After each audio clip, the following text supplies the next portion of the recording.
Nice. Okay. Hey, everybody that might be tuning in at this point. I don't even know if people watch this or not. I hope so. But also, I don't care, because I have a good time either which way. Welcome to our 5th session of the Misadventures on the Astral Sea. I will tell everyone the title of this one because I like the title. I don't know if I've said it before, but I title every session just for myself for whatever reason. I guess one little part of my English classes like rubbed off on me, and this one is the Nathal Goop Boogaloo, and that's just, it just wrote itself. Like I didn't even have to think about it. It's pretty solid. But yeah, let's just dive right into it. We'll start with our usual introductions. We have Rick, our resident ranger. You want to give us a quick run over who you're playing? Yeah, so, as you said, I'm Rick from Hammer of the Gods. I'm playing Chat, the Thrycrane Horizon Walker Ranger, who loves animals, unless they're sentient mammal-type creatures. We have our artificer, played by Kayla. I'm Kayla from the Potions and Potpourri podcast, and I'm playing Kiaki, the infiltrator, artificer, Vildalkin. We have our cleric, played by Ruin. Hey guys, I'm Ruin from Cantrips and Coffee. I'm playing Nadir MK0, and I'm a prototype. And last and most gloriously, we have our paladin.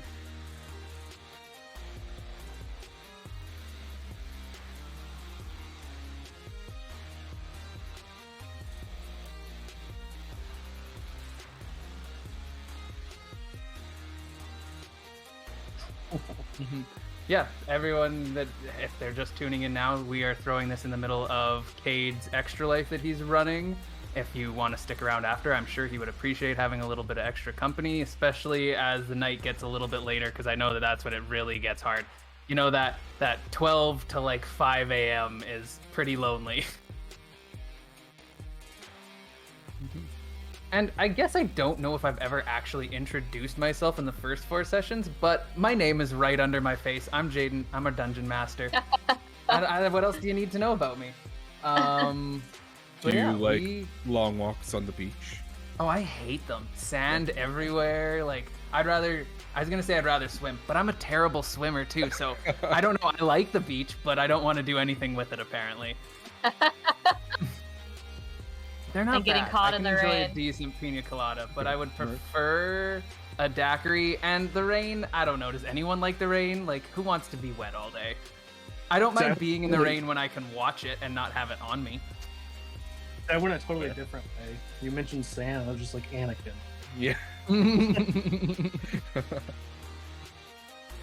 Okay, well, let's just get right back into it. Last time we had no combat, all roleplay. That was interesting. We did a nice little shopping encounter with, that's Gary, right? That's what I named him. Yeah, it is. And it was a nondescript name, Gary's Emporium, and they went in and came out pretty well. Yes, well, of course. I mean, Gary doesn't like to be held down in one spot. He likes to move around, meet new people, sell his wares to the masses. Very shrewd businessman, but also apparently willing to cut a deal as long as you let him put his logo on all of your stuff. So our crew is now sponsored.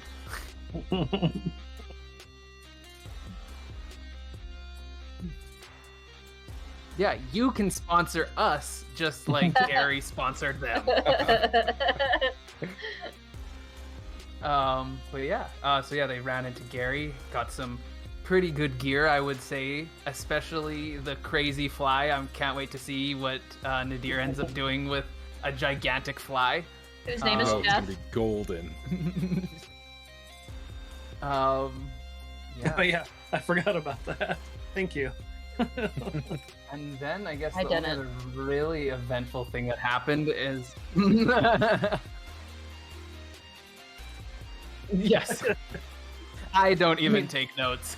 You would think, I've taken notes sometimes, but you would think since I'm the one who suggested the name that I would remember it. It was gone. 100%.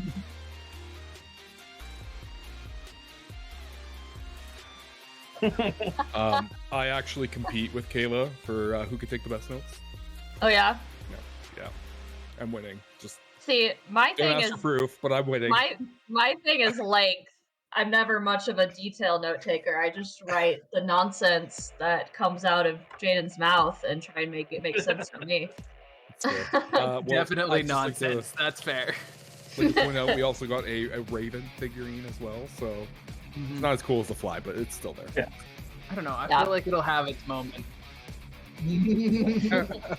Technically, Nadir has a ship now. Its name is Jeff. Yeah. That's true. Only if you can catch me, sucker. Yeah. I like the idea of this fly just like slowly meandering by and a gigantic cannonball just shredding it. I mean, I would too. If I saw a giant fly just floating through the astral sea, I'd probably shoot at it because I'm almost certain it's up to no good. Well, now I'm just thinking about like some guy's homemade fly swatter that's just a cannonball. Keeps I having like to that. patch his walls.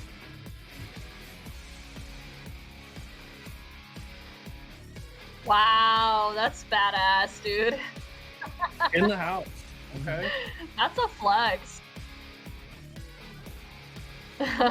Who needs to worry about fire hazards?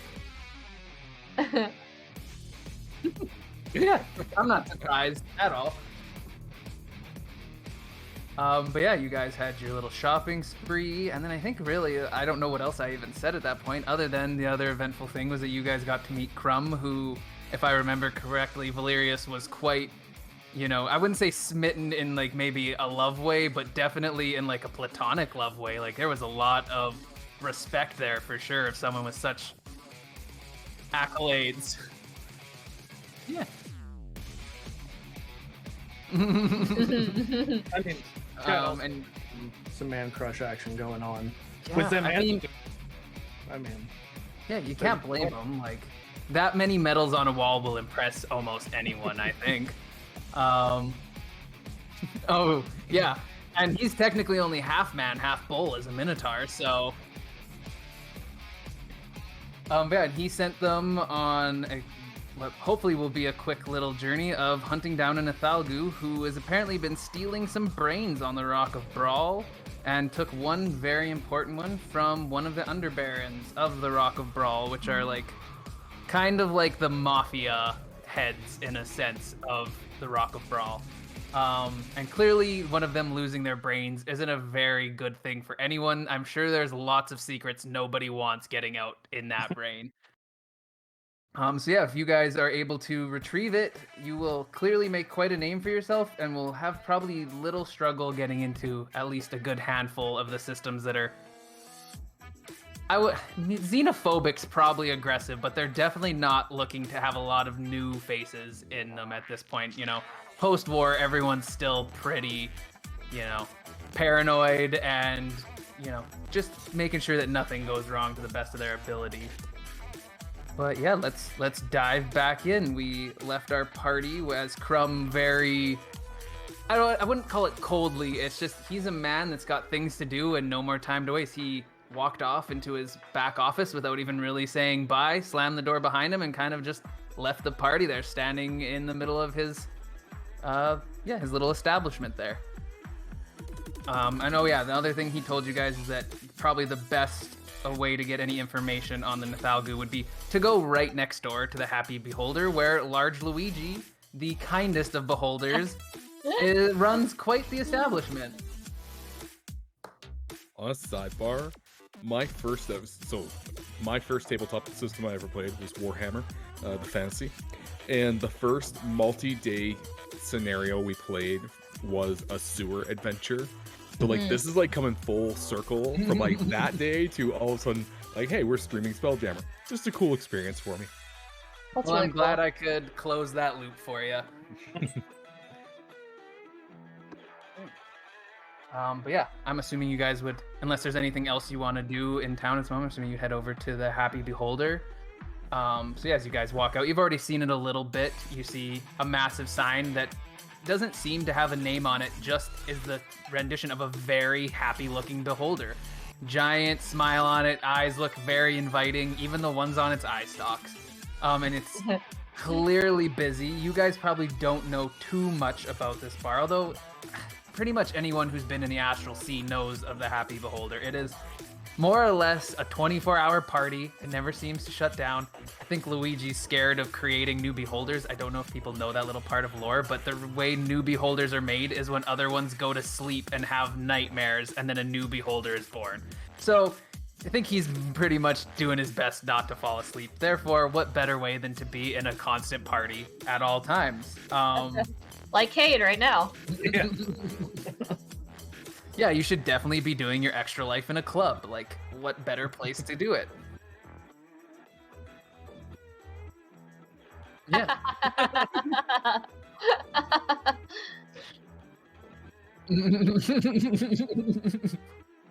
But yeah, I'm sure you would all know enough that like the Happy Beholder is mainly a hub for spelljamming crews stopping at the Rock. It's a short walk away from the docks, but its ambiance and revelry attracts even nobles from the High City, which is the fanciest part of the Rock of Brawl. So when you enter, you see all types, and you know every race and creed. Everyone is welcome in the Happy Beholder, and it seems like almost everyone is having a good time. You don't see anyone getting too angry. You don't see anyone getting thrown out. It seems like everyone is just happy to be there and blow off whatever steam that they're looking to blow off.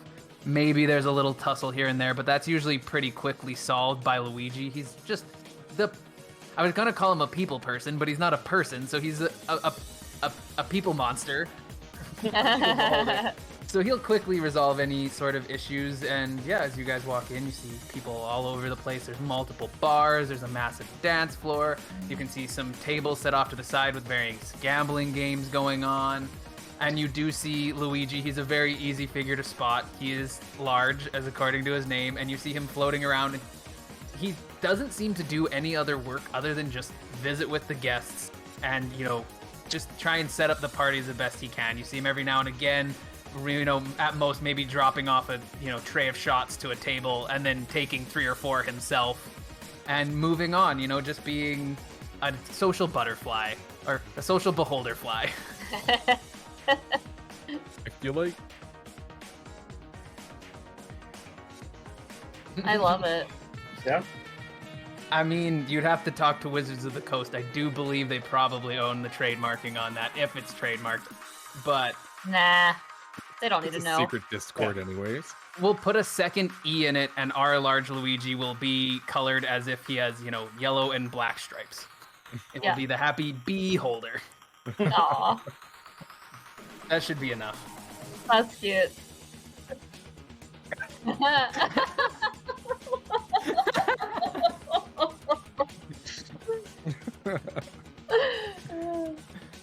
I love that. I feel like this is the first time Nadir's ever been in like a club, like establishment like this, and so he would see the gambling going on and like want to pull chat towards it and be like, "Come on, it's simple mathematics, chat. I can totally rig the system." And chat's just And like, yeah, query, are we working right now? No? the captain won't know.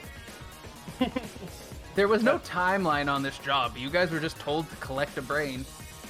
Chat's gonna go straight to the bar then.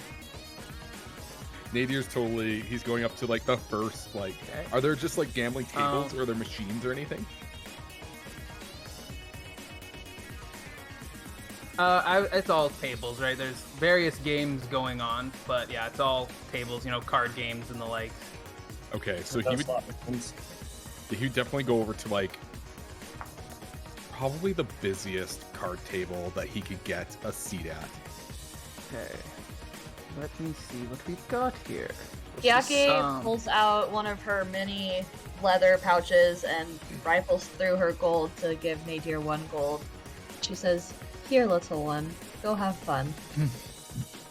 Thank you so much. Oh yeah, didn't you use all your money last time?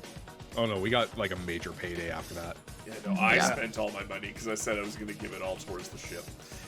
Every penny. Valerius will be broke for Yeah. quite a while. Yeah. I feel like I Nadir running into the bar with 1 coin is like my grandma going to the nickel slots with a plastic Ziploc bag full of coins. Yeah, so as Nadir runs up to the tables, you can see some various games going on. Obviously, I don't know if Nadir knows much about gambling through his trips. Like, these are all pretty standard games that you might even see being played on a ship. So he might recognize one or two. You can see some people playing the Gambit of Ward. You see a table where they have some racing lizards set up for the Run of Luck. But the first table that he would come up on is probably the simplest game that they have here, and it is Avandra's Favor. And I think that almost everyone in this area of, spelljamming and wild space and all that stuff would know this game. It's very simple. It's just rolling some dice, and based on the dice, you win or you lose. Kind of like craps, more or less, but with its own little twist. Does Nadir want to put up his 1 gold coin? He does see at this table that the minimum bet is 1 gold coin, and then a couple others have higher bets, right? There's some that are 5 and some that are 10 gold minimum bets. Is there, describe the game for me. Is there a way that he can, because in Nadir's mind, he's quite intelligent. And so he would want to, actually calculate the odds of it in his favor. So is there any way with this game that he could do that? To a certain point, right? Kind of just like craps, it's you roll 2 6-sided dice. And then the payouts are if they add up to a 7 or a 12, and you double whatever you bet.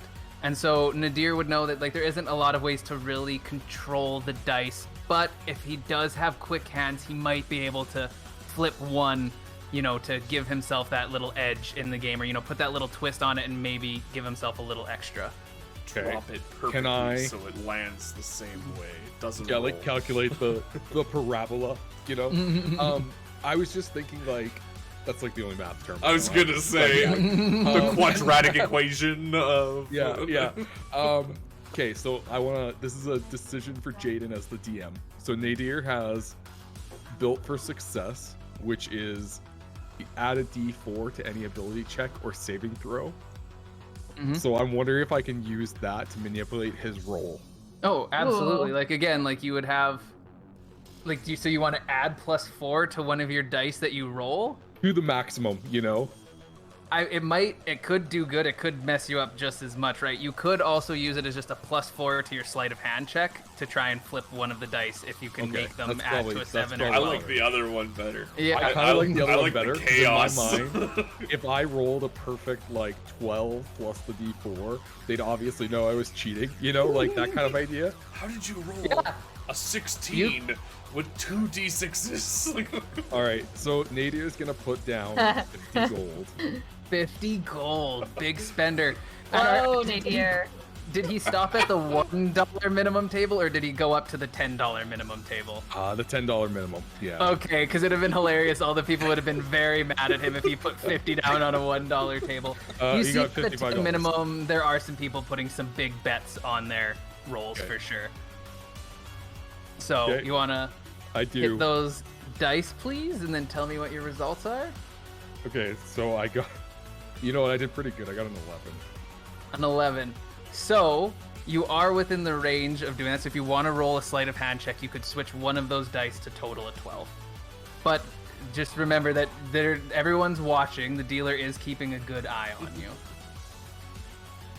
Oh. Okay. You know what? No, I'm gonna keep it at an 11 because 12 is the maximum, right? So. Yeah. But I mean, pretty good.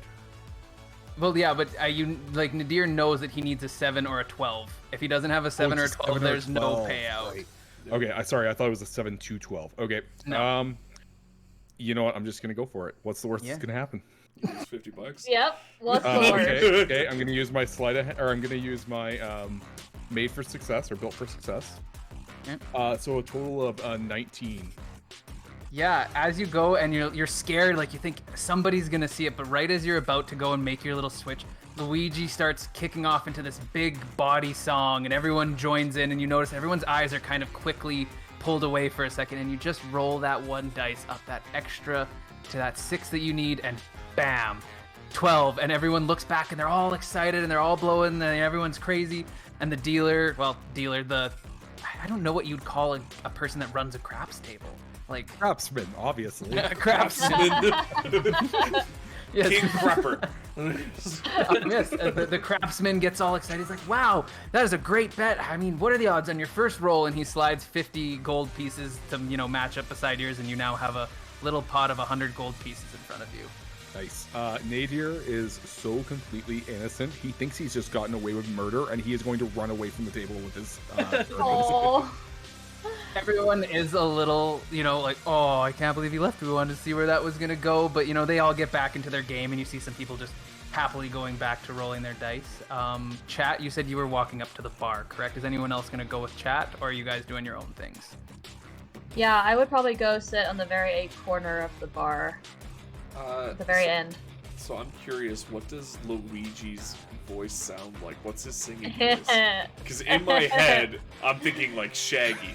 So I was thinking like Luigi from Mario, and he's just like Luigi. No, I'm absolutely all for the whole Shaggy thing. Luigi just comes in, starts dropping some beats. You only understand every third word. Yeah. It's a really thick accent that you're not sure where it's from. It's from somewhere, but you don't know. It might be three accents mixed together. It can't be Luigi. Would Luigi lie? I mean... But yeah, so Valerius, what do you want to be doing in this exact moment? Are you gonna go with the bar with the other two, or? Yeah, I think Luigi's probably, or Valerius is gonna go to the bar with the intent of, like, he's gonna get a drink, pull up to whoever's gonna listen, and regale them with the glory that is the Strong Arm family. Yeah, as you guys walk up to, there's a nice little empty space at the edge of the bar there, and a waitress doesn't take too long, or a barmaid doesn't take too long to come up to you, and reels off, all of the various drinks, and they have a massive selection. They have, all sorts of ales, and I can't even think of meads. That's what I was gonna go for, and all, every kind of spirit you could imagine. But she does recommend the Happy Beer Holder. That is their biggest seller. Nice. And everyone loves it. You Huge? get it. Yeah, it's massive. Like, it is like 3 pints in 1 cup, and they just drop it to you, and like, honestly, that'll do you for the night. And the price is Imagine phenomenal. it has like a bunch of straws in it, so you can all share. No, don't like allow a fish sharing bowl? of the beer holder. This is a single person drink. You have to drink it yourself. That is the rule of the beer holder. You don't have to finish it, but nobody can help you finish it. Okay. So this is basically like a fish bowl. Yeah, that's Yeah. what I said, yeah. Valerius You don't is gonna share it. finish it. Yeah. I mean, to Valerius, it's not the biggest drink. It's like his hand easily wraps around the cup, and he can hold it with one hand, whereas most people probably use 2 to drink it. So What a it's flex. It's far within his Lord. capability. And luckily, right beside you guys is a guy that has just gotten to the bottom of his beer holder and doesn't seem to be... He's not incoherent, but he's not doing much and is clearly the captive audience that Valerius is looking for. Just this, run-of-the-mill human guy that eyes are glassy and clearly will just listen to whatever and just nod and and oh my god, that's amazing. Everything Valerius needs. Sorry, guys, here's my time to shine. Hello there, good sir. Just immediately, like, full on turns his back to his friends and starts talking to this guy. How much is the beer holder? I mean, okay, let me actually quickly... If you have to ask. No, Which it's means I would very fairly much like to know, because I don't have much money. I would assume that they are fairly, it's a fairly affordable drink. God. Yeah. So, it's... Okay, we're gonna go with 2 silver pieces. Aw. Because That's it a says very affordable in D&D, drink. a gallon of ale is 2 silver pieces, and I feel like this cup holds a gallon. I think that's the right amount for it. Okay. So chat's going to order 1 for each of the 3 of us, and then Valerius's new friend. I don't want Because one. he needs an extra one, absolutely. That guy who just finished his first one, he happily takes it and slowly starts sipping on it, but there's no way he'll finish this one after he already finished one for sure. And when Kiyaki's like, I don't want it, chat's just like, here you go, meatbag. Have 2. To me? No, to the new. Oh my god, so Give he's gonna it get two. two? If we kill him, he can't remember how glorious I am. Yeah, he keeps just chugging away at his drinks as he listens to Valerius' story. Fairly riveted in the grand scheme of things. Like, he's happy to be, even just to have someone to talk to him, maybe. You're not sure. He did seem a little lonely at the bar. That's fine. Those are the perfect people. Because they don't have a family. Now they have a glorious family. And so The Chat's start of gonna. Cheers? Yes. Yes. Chat's just gonna like give 1 gold, so that it's a little bit of a tip too. It's nice. They're always happy to have a tip. The barmaid gives you a little bow, thanks you, and then runs off. It's a busy spot. They don't have too much time to give to, any individual patron. There's already another 3 people asking for drinks the moment they've served one. Kiyake would nurse like a small glass of mead at the corner of the bar, and I'm gonna start infusing some of my items while we're sitting here. So I'm gonna do all 4 of my infusions, and I just start I touch my metal bandeau and infuse my armor, and I infuse my dagger, and I start just infusing all these little items that I have in my pouch. So I'm kind of just picking items up, and they're glowing with magic, and I put it back in the pouch.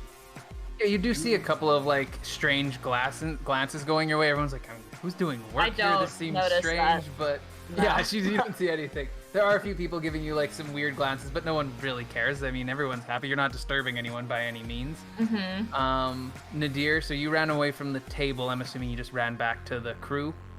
Yeah, and he'd be sitting by, but obviously not needing to drink anything. So as Valerius is regaling this guy and Kiyaki is doing her little bit of work, I guess Chat and maybe Nadir, you guys have fairly fine passive perceptions for sure. You guys do see Luigi kind of just slowly drift up and kind of situate himself behind Valerius and is just listening to the stories that he's being told. One of Luigi's favorite things is information. He likes collecting it, he likes sharing it, he wants to know everything and to express that to everyone that wants to know anything in a certain sense. So he's happily kind of just or almost creepily in a sense sitting behind Valerius with a big smile listening to all of these crazy stories, and then he hears a gasp as it talks about throwing a ship off into the course so that eventually someone will pick it up. That's quite the twist for him. He's like, wow, I just can't believe you guys would even do something like that, those poor people. But he's like, you know what, I'm assuming someone found them. Yes, we of course put them in a place where someone was bound to find them eventually. We wouldn't leave them to their deaths. That would not be honorable nor glorious. Luigi nods away, and the guy that is beside you guys has now more or less passed out from his amounts of consumption and is, just kind of taking a little rest on the table.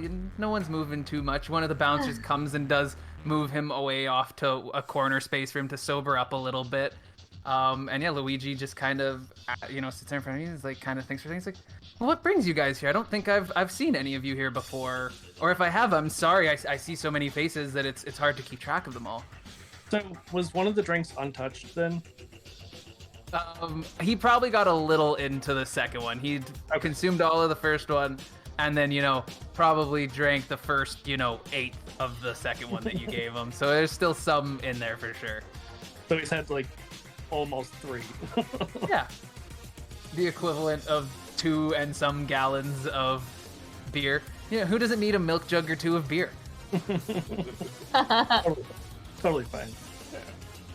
Yeah. Yes, so we are here because we're looking for a Nithalgu. And the moment you see that, you see his eyes light up. He's like, "Oh, let me tell you, I've heard a little things about Nithalgu. I'm assuming you're talking about the one that's been rampaging around town, and there's mostly been whispers and stuff." He said, "But I heard that he managed to snag one of the Underbaron's brains. Everyone's in quite the uproar about it. I don't know what that's gonna amount to. I know that they have, a couple of the Underbarons are all, up in arms. There's a little bit of infighting between them at the moment, trying to figure out how they're gonna collect that brain. I hear it's quite the hot commodity. Whoever gets their hands on it is going to do quite well for themselves, for sure." Intriguing. Listen, Luigi, have you heard anything about where this Nithalgu may be? And he thinks about it for things I don't think anyone said anything specifically about the Nithalgu, but he kind of sits there and thinks, like, I know enough about them and what they look like that I have one little rumor, and I'm assuming it's pretty solid. It's all from reputable people that I know fairly well. There has been some rumblings that there has been a strange, round, bulbous, lumpy figure sneaking away into the sewers, seemingly around dusk. Everyone kind of catches it, so they're not able to really make it out. I can't be certain that it's the Nithalgu, but I don't know what else would fit that description. He says he kind of thinks, he's like, from what I've heard, there, people tell a lot of tales. There's a lot of people saying it's in various spots, but the most consistent one that I have heard is that it seems to be stealing away into one of the sewer drains that's just beside the... Let me see, what did I write? Just by the burrows. It's at the far end of the docks. You can't miss it, especially with the smell. It's one of the main outlets of the sewer system here, and I don't know where else it would be able to hide other than in the sewers. Everywhere else is so busy. Like, it's clearly the right place. I just can't be certain. Like he said, I wouldn't gamble on it, but I'd gamble on it. Perfect. All right. Well, thank you very much, sir, and I hope that your party is rousing and wakeful. It always is. All right, and he turns back to chat and Kayaki.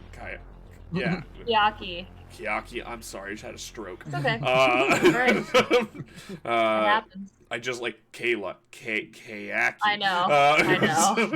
Bad choice, really. All right, so to the sewers, I suppose we go. For glory. For glory. Yeah, as you guys... Looking down at this drink, like... Did the deer drink one of these beers? No, Nadir can't drink or eat. Well, Well, I can't. guess- But did he? I mean... My PC can drink. It doesn't mean it should. I'm just thinking, like, I don't think it would do anything but flood him, and he probably doesn't need that. No, but I also do like the idea of him being a tiny kegerator, and he just like chugs it and stores it inside of him for later use. Yeah. I mean, we can arrange that. I mean, if you want it, I see no reason not to. Can we make you into like those fish tank PCs that are submerged in mineral oil? Oh, yeah. You shape water and just like... I would take it so long as I could also then use it to spray beer at people. I mean, yeah, I don't see why not. All right, it's done. He has a kegerator inside of him. Nice. It's a small one, it only holds, a mug or two of beer, just enough for, a quick little top up. But more than I feel enough like to have some fun with. Chat somehow like convinced him to get it after they were stranded on like a desert planet somewhere. I don't know what I'm talking about. I would never do that. Yeah, I like how my only assumption was like, yeah, you'd have beer in it, but obviously you could also use it to, spring life-saving water. No, I think it had to be beer. I think chat is just gonna again look down at his drink and just be like, could we leave right now? It doesn't seem like a wise choice. Yeah, you seem like the kind of individual that could just drink that beer in one go. It's taking you so long. Dog. And he just downs it and was like, okay. Good boy. It's a little weird. Your stomach is very full, but it's nothing too crazy. It's a pretty normal beer. It's nothing, it's the equivalent of drinking 4 or 5 beers in one go, but that's not too much by any means. Who can't drink 24 beer in a night, really? Like, and then go shoot things. yeah, That's yeah. I was gonna say, like, that's the best sort of pastime. What else do you want to do but get really drunk and go shoot things? I have lived in a small town. You gotta kill time somehow. As someone who still lives in a small town, yeah. And especially once it gets cold, like, really, what else are you gonna There's do? nothing else to do. Nope. You do, usually while drinking and shooting things. Yeah. Yeah. But for legal reasons, practice gun safety. Yes. Don't drink and Do shoot. not drink and shoot. We're in America, Rick. We have so many gun freedoms. We can do I was whatever we gonna want say- with our guns. Yeah. Yeah. Do you even have gun freedom if you can't chug a that's the beer problem. and shoot a shotgun at the same time? I mean, no, you don't. I think I have been asked that question at like hole in the wall redneck honky tonk bars. So that If you want to go shoot guns, oh no, like is it even freedom? Like if you can't do that, if you can't get drunk. If you can't get drunk and almost shoot your friends, are you even free? no. I literally have been at a bar and somebody was like, "Oh, hey, here's my pistol." I'm like, "Oh, okay, this is not a good time."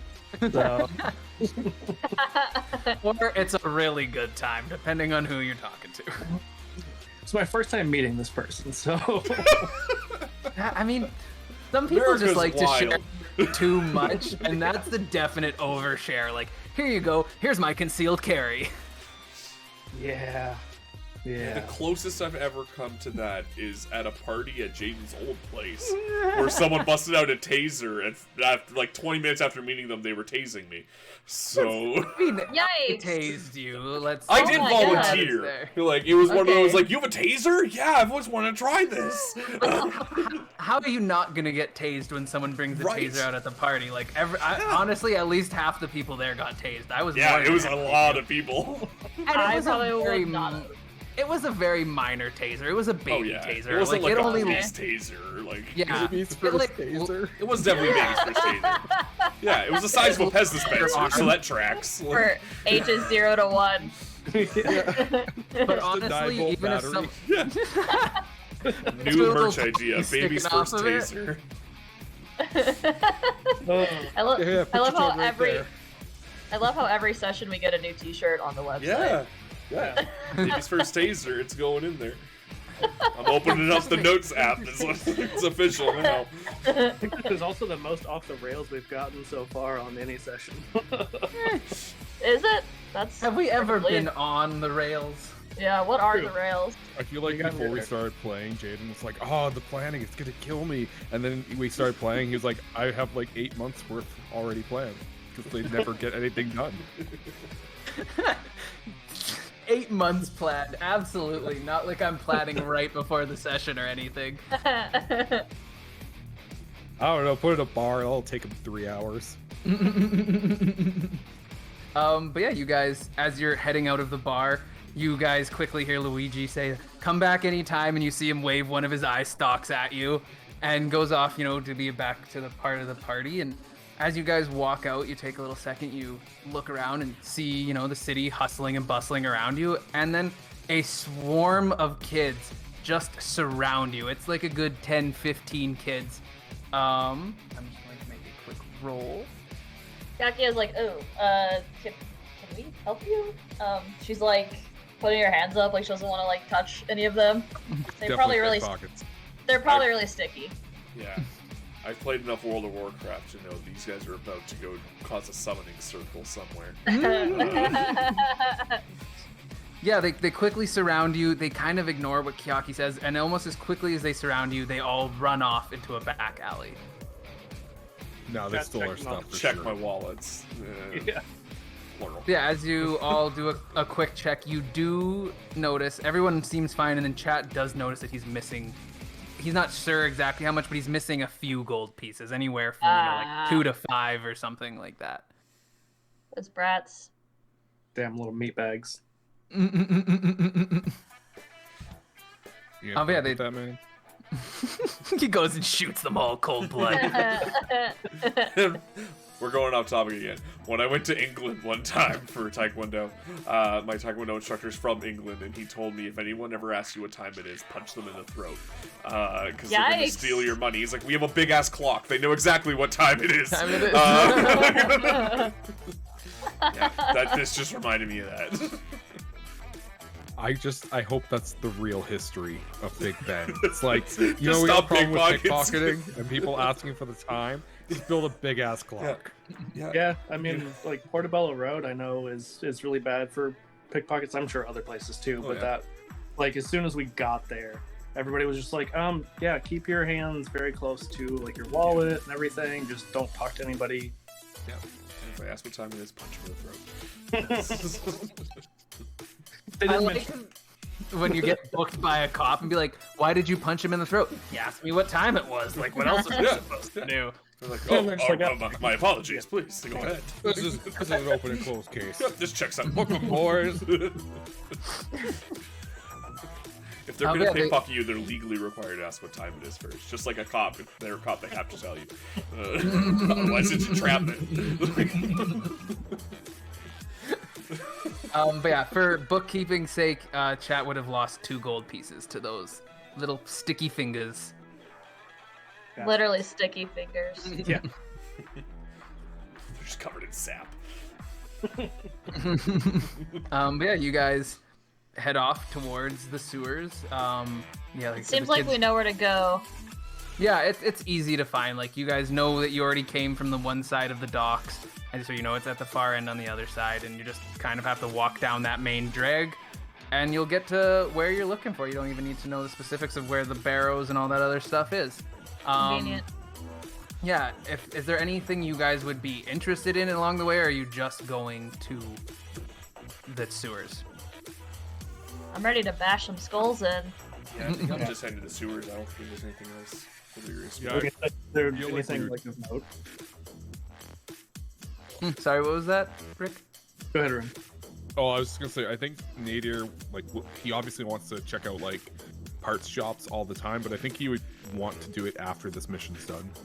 Yeah, I don't think there would be any like part shops on the main drag anyways. He'd have to go, looking into a little bit more of like, a market space or something like that. So there probably wouldn't be anything that would catch his eye on the immediate trip over there anyways. Yeah, and I was just asking if there was anything of note, like anything, since we did just have like a shopping episode not that long ago.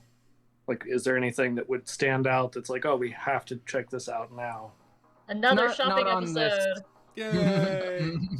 Not on this section of town, right? Like, you guys do, as you're walking down, you do see a sign kind of pointing off down to a road that says, lesser market and an arrow to it. But outside of that, there's not anything super interesting. There's a lot of, places for various supplies for ships and all that kind of stuff. Pretty much anything a sailor would want is on this main drag. Outside of that, there's not anything super particularly interesting. Some other small bars, a couple of restaurants, some hotels and whatnot. But yeah, nothing too eventful that you would see if you're just walking down the main drag. Okay. Yeah, so chat's just gonna be like, hey, Nadir, query. Do you have storage space in your like chest compartment? Yeah, I already brought beer with me. I meant other storage space. Don't tell the others. And he thinks about it for a second, and then he nods and he like kind of whispers, What do you need? Well, I don't want excrement on my nice clothes when we go in the sewers. And like as he's telepathically saying this, he's just like taking off his clothes until he's down to just his cut off jorts. yes. And he- I was gonna Oh, say, you'd think people would give you a weird look, but most people seem to just kind of not even notice you. Like, this is the New York of, at the Astral Sea, and people do weird things all the time. Yeah. Kevin Smith walks down the street in his cut off jorts and just like Yeah. I definitely think that Nadir's backpack is like an actual built-in compartment, so yeah, he would be able to take those on. Yeah, I feel like Nadir's, all of his storage space and weight capacity is all just various little openings and stuff like that throughout his body for sure. He is pretty little, so I don't think he's got the most carrying capacity, but I'm sure he finds some space to ball up some clothes and shove them somewhere for sure. Yeah. Totally. Although when Nadir's walking, he is going to reach out and pull at Kayaki's jacket and hand her 10 gold and say, It's from the winnings. Wow, you're quite good at this, little one. You should try again next time we're here. Perhaps you wouldn't even need to work for us anymore. Oh, shucks. Like 20 years from now, you see Nadir smoking this big cigar, having the giant beer in his hand, and he is just a card shark from hell. greetings. He's all like twice the size. He's like Just doubled tar. his mass. Yeah. Yeah. Tar all over his voice box. Yeah. I like the idea of him being able to gain mass. Just means he's added Yeah. all of these extra plates onto himself so that he looks bigger. Gold and various types of different metal. I like that. He even give himself a grill. Yeah. With all of his Literally like a winnings. grill though. Like a real one. Yeah. Yeah. Big old truck bumper. Yeah. That's fantastic. Oh man. But yeah, outside of that, you guys walk. You see again, kind of just in the same way of in the Happy Beholder, you see all sorts of creatures and all kinds of people. Every race and everything like that. Anything that could be deemed friendly enough to be in a city is here. You even see a couple of creatures that you wouldn't particularly expect to see that most people are generally scared of and stuff like that, but these ones, just kind of like Luigi, seem to have found their spot in this society, and no one seems to be too worried about them. Yeah, you guys get to where you're going fairly easily. Like Luigi said, if you couldn't find it through any of the other information he gave you, the smell is more than enough. This is one of the main sewer exits for all of the city. And as you guys go and you see it, it just pours off down into the Astral Sea, and you can see it just drop forever until your vision gives away. But you do notice there are, 3 or 4 main outlets, and one is flowing a bit, like, substantially slower. Can you all give me an intelligence check? Absolutely. With pleasure. Ooh, nat 1. This is gonna be a great Oh. session, guys. Good start. Not natural 20 for Kiyake. It's a 9 for chat. 14. So everyone but Kiaki is not exactly an expert in waste disposal. So you think, who knows? Why is that one running low? But Kiaki does know, there's no reason for this one to be running low. They all should be coming out at a similar flow rate. Maybe one would be a little bit slower. But Kiaki's also not unhappy about this, because you'd have to swim through all of the other ones. This one has been reduced enough that you can actually wade your way through it. It's only maybe boot, just a little bit lower than boot height kind of thing, mid leg at the most in the deepest spots. And so if there was ever one of these to go in, it's clearly this one. So Kiyake wears kind of like a skirt over leggings almost, so she kind of ties it up together under in between her legs, almost like loose shorts, to keep it from getting dirty. Nadier's Then gonna you- be halfway in shed.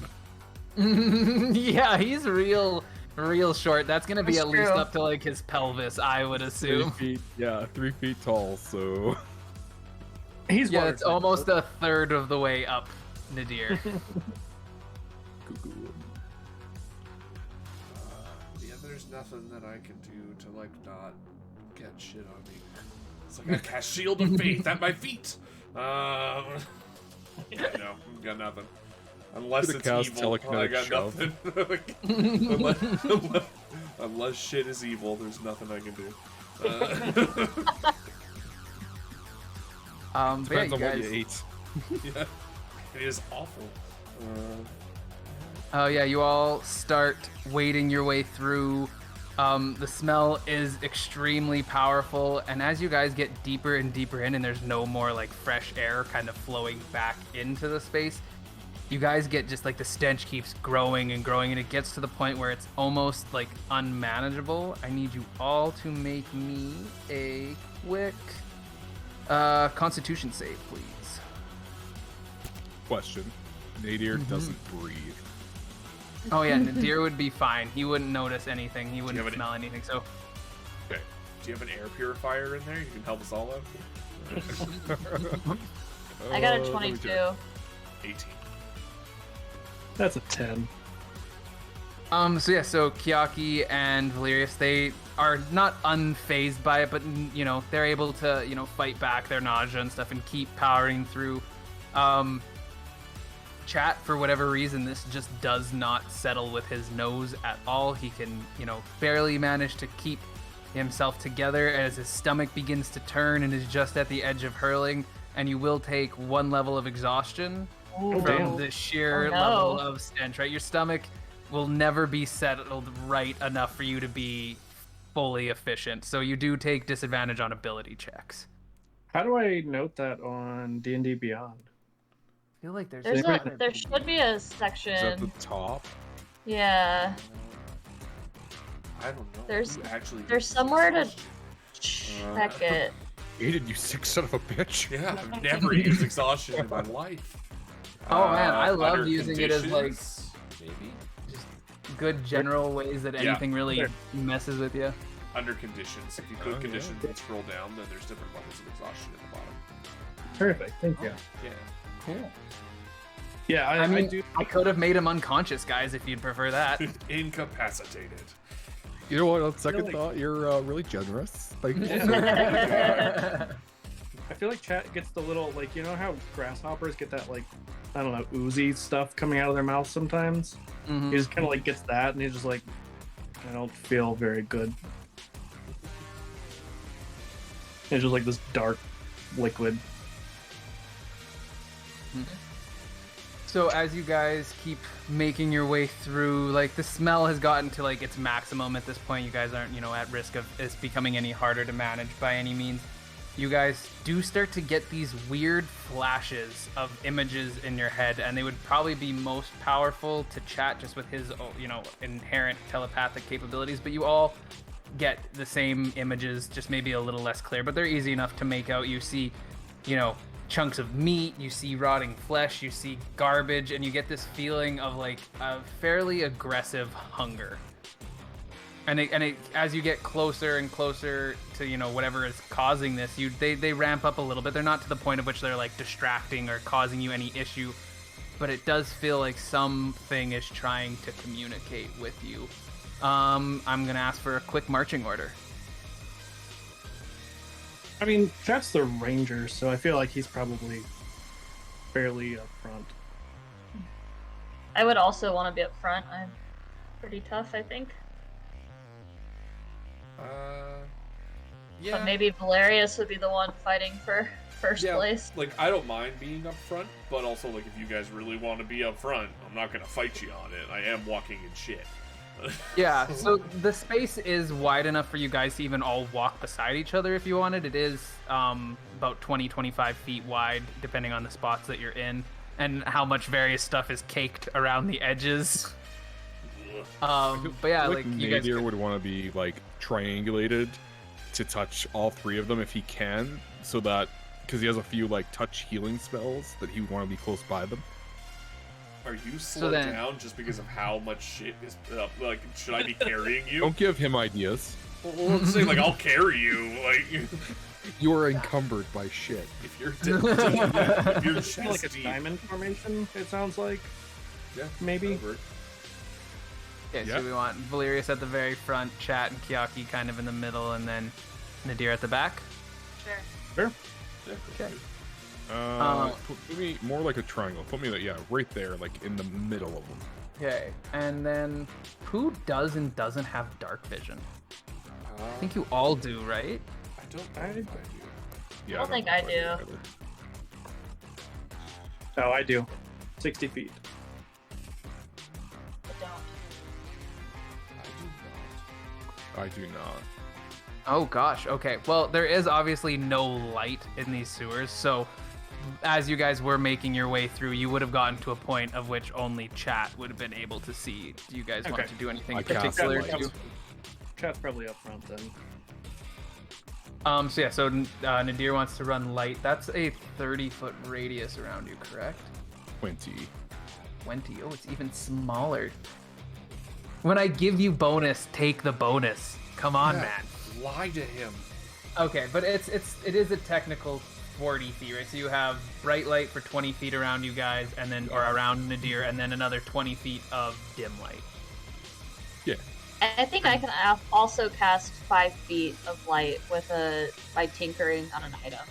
So I pull out like a little like metal orb, and I like cast a little artificial spell on it.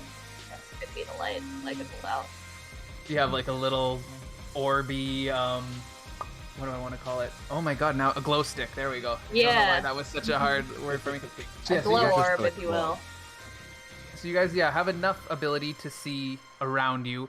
And so as you guys keep walking forward, you do see as the walls kind of blow away, and you would all hear some rustling, some chains kind of clinking, and some like kind of heavy breathing. And at this point, the images haven't like gotten any more intense, but they are pretty consistent. You keep seeing, various rotting foods and stuff like that, and mostly just disgusting things in a sense that you would find in a garburator, more or less. Nice. But yeah, so then as you guys walk forward, I think you guys would get to a point where you do just see at the very edge of your light a fairly hulking figure. You're able to make out what looks to maybe be like 3-ish tentacles kind of floating around, and then a massive mouth. And that's mostly what it is, right? It's got a couple of legs, a gigantic mouth, and 3 tentacles. So chat's just like observation. I believe this is the source of the hunger. So, Shall we vanquish it? That's already got his gun loaded. So yeah, you guys are just at like the very opening of that space, and it doesn't seem to be doing any major moves to you at this exact moment.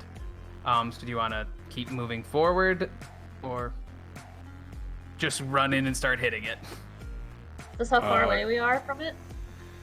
Yeah. So yeah, you guys are currently. I guess it'd be a little bit back from you guys there. So it would be 15 feet from Valerius at this current moment. And you guys, you'd have enough light, especially at this distance, that you do see a chain hanging off of one of its legs and like bolted down to a massive plate that's then bolted down to the floor. So, is this clearly the creature that we're after? I'm gonna get you all to make me a nature check, please and thank you. I better not mess this up because I'm a ranger. 17. Ooh, actually, I feel like Also a 17. yeah, we'll go with that. We'll keep it as a nature check. Got a So 10. dirty, And what was that for chat again? Sorry. a dirty 20. Dirty 20.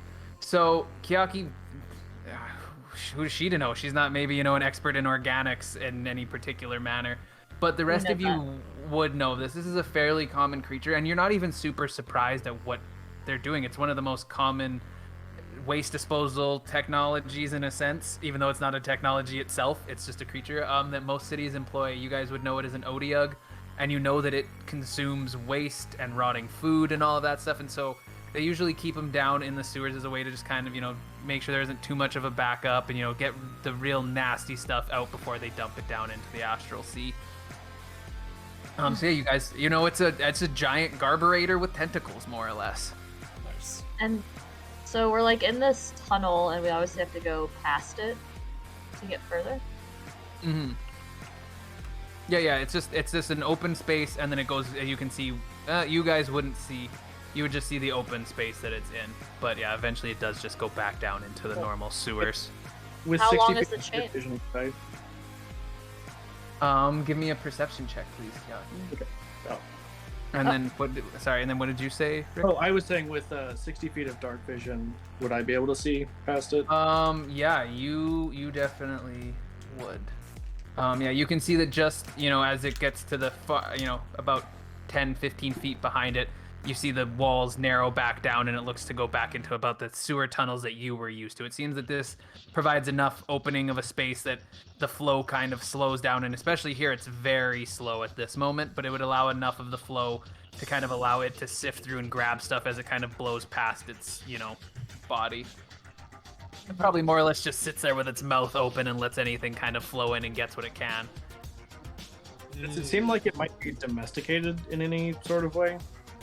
As much as any of these are, right? Like, they are, actually, I'm gonna get all of the people who know an Otiug to give me, let's go with, let's just do another nature check.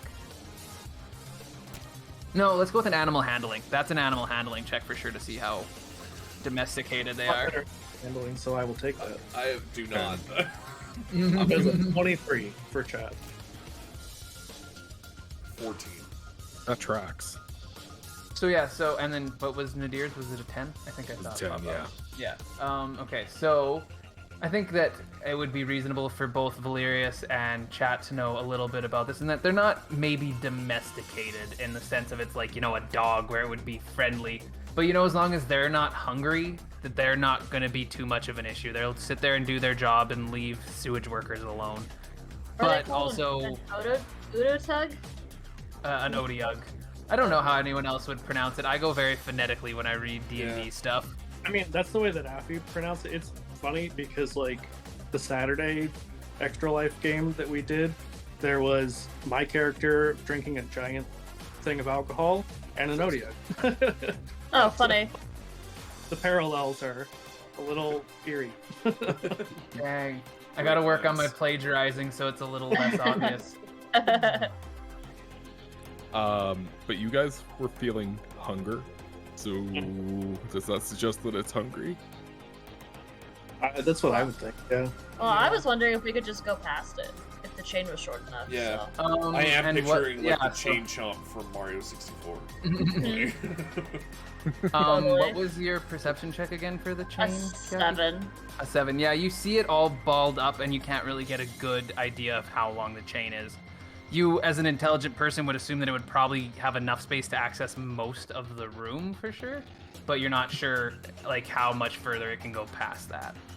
Does anybody have a charm spell? No blind deafness, but not charm. Oh, That might work. So I was thinking. okay. I can't remember off the top of my head. Jaden, you might have a better idea. Do they just eat garbage, or would they eat pretty much anything? It's a garburator. They will eat most anything that comes their way. They might not, fight something to the absolute death to eat it, but especially if they're hungry, they want to eat. They're a walking stomach, and when they're empty, they are very unhappy. Good at spells? So, let me see. Can I take one of my torches and just throw it into the corner of the room and see if it goes after it, and if it does, if we can reach it? Oh, I was just gonna use my hat of vermin to try to summon. But that's your hat. No, I'm not gonna feed it my hat. I'm Oh, gonna the feed... rats. Right. Yeah. Okay. I thought it was your coonskin hat. I was like, what are you doing, Chad? That's how I remember who you are. Could I try and telepathically talk to it and just be like, you have 3 choices: bat, frog, or rat. What do you want? Oh, see, so it does have its own specific language of Odiug, but since chat can communicate with pretty much anything, you get flashes of it's bring them all. It's just anything. It does not seem to be too particular at that point. It's just anything, give me anything. And then weirdly, you do get a flash of ducks. You're not sure why it knows of ducks, but if only you had a sword of duck summoning, it'd have been extra happy. But yeah, it seems more than happy with the idea of rats and stuff. How many rats can your 3 summon? And I can summon either a bat, a frog, or a rat. So I'm just gonna summon one of each. But I'm gonna summon them right in front of me, so I can just grab them immediately, and then just be like, if you don't eat me, I will give you these. And just slowly start to walk over towards it. Very non-threatening. So I do, before you go too hard on this, remember it's a very hulking figure. Right. It's a large creature. It is, 10 feet by 10 feet roughly. It takes up all of its space. So yeah, we don't need any more pets. And chat just glares at you. Doesn't say anything, just glares. This Yeah, thing as might you- eat Crunch. As chat is going forward, I am going to cast Sanctuary on him. Sanctuary. I forgot to ask, is Crunch with you guys? Or did she stay with the ship? Oh, she stayed with the ship. She's much too pretty for the sewers. That's fair. It would be far too much tomato juice to get this smell out, which also actually apparently tomato juice does not work for getting smells out. It just covers it with the smell of tomato juice. Yeah. Delightful. But yeah, so as you walk up, the Odiug is clearly keeping its eye on the food that you have in your hand. Are you gonna like? How close do you want to approach to it? I mean, because I'm a ranger and I have a pretty good sense of animals, and I'm also an animal lover. So like, those two things, I think I would have an okay sense of if it was preparing to lunge at me. So I'm gonna get as close as it'll let me, because like there's a bat, so the bat, I don't want it to just fly away. Yeah, it doesn't seem to be making any overly aggressive moves as you start approaching towards it. Everyone else, as you see, like it is fairly focused on chat at the moment. Do you guys want to do anything as it's keeping its attention on him? Or are you just gonna wait and see what happens? Yeah, I'm just curious to see what happens. Yeah. Yeah, so as you two sit and watch, Valerius very slowly starts skirting his way around Nadir, following behind him, and Kyaki just kind of sits there and watches at the moment. So yeah, chat, I'm gonna need you to make an animal handling check for me, please. Cool.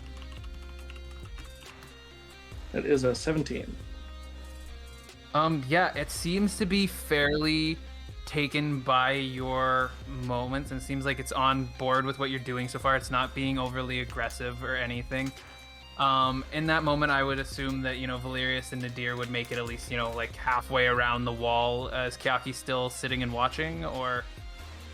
I think I would try and go around as well. Okay.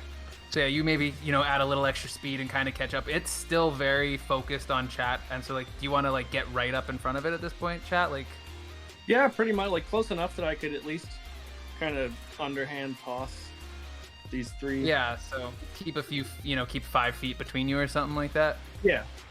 Yeah, give me another animal handling check as you get even closer with your tasty little morsels.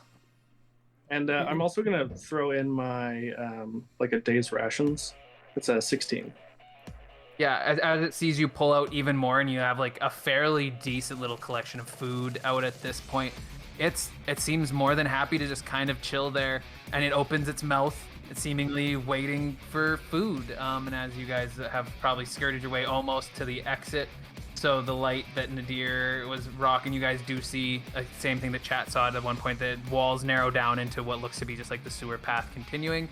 And yeah, the Odiugs, it doesn't have like a huge tail, but its tail is wagging just a little bit, excited for some food to be thrown its way. Do you want to tuck a couple of pieces into its mouth, or what's your game plan so here now that it's... I just want to be like, okay, Odie, sit. And I'm just going to like point. I mean, if you want to make it sit, you're going to have to pull another animal handling check for sure. I will roll for that for sure. Oh shit, it's a 27. It Hell is yeah. just It plays happy. dead. It's, Like, yeah. It sits perfectly and like doesn't move an inch, waiting for its food at this point. As everyone has now made it to the other side and has got a few feet out into the other side of the sewer. Cool. Well, Yeah, it's and pretty. I'm just like, okay, good Odie, and then I just like underhanded toss. all Are you the gonna food throw all of it at once? Yeah. Okay, so yeah, you throw it all.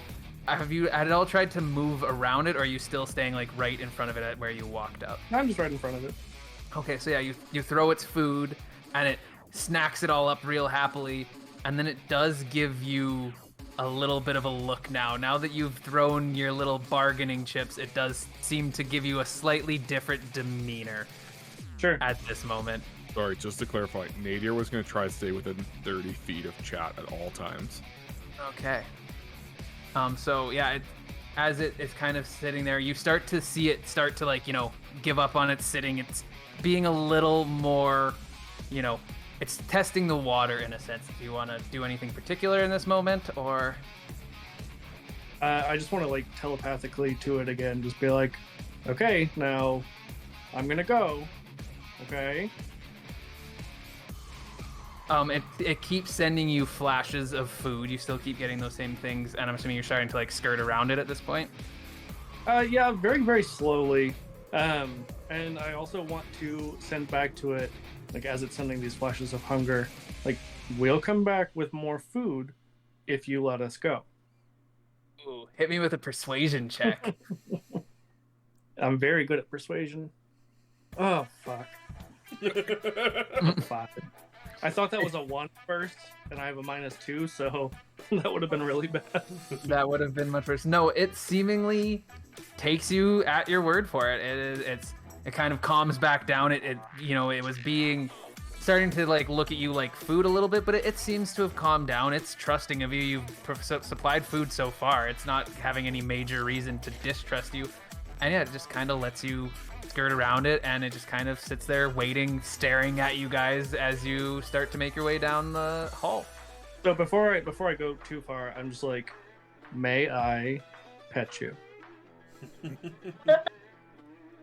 As you get that, you get some interesting flashes of arms being bit, and you're not sure exactly what you want to do there. Oh no, I'm very sure. I'm just like, Yeah. Not You your have thing. 4. What's one arm? Yeah. Like, you got a few to lose. I need You guys more. have so much in common. You also like to collect arms, chat. True. Very true. We'll be best friends. We Yeah. must bring lots of arms to eat. So yeah, it seems happy to, take your food, but if you got really close, it's also still pretty hungry. Right. So it does leave you alone though as you finish skirting your way around, and like I said, it watches you almost as like a little bit of a sad look on its face as its like body kind of shrugs down a little bit, just waiting, hoping for more food. And I don't know if Thrycreen can cry, but I feel like there's just a single little, maybe it's like a sweat gland. I mean, hey, you're the resident Thrycreen. I feel like you decide whether you can cry or not. Yeah. Thrycreen can A cry. pheromone gland. It's like, I like sadness. Rubs his arms together and plays the saddest song on the violin. Hey dear, why are you so upset? Everything's fine. Would rather say, I don't know what you're talking about, chat. and just to you, he's like, shh, go with it. Oh yes, so sad.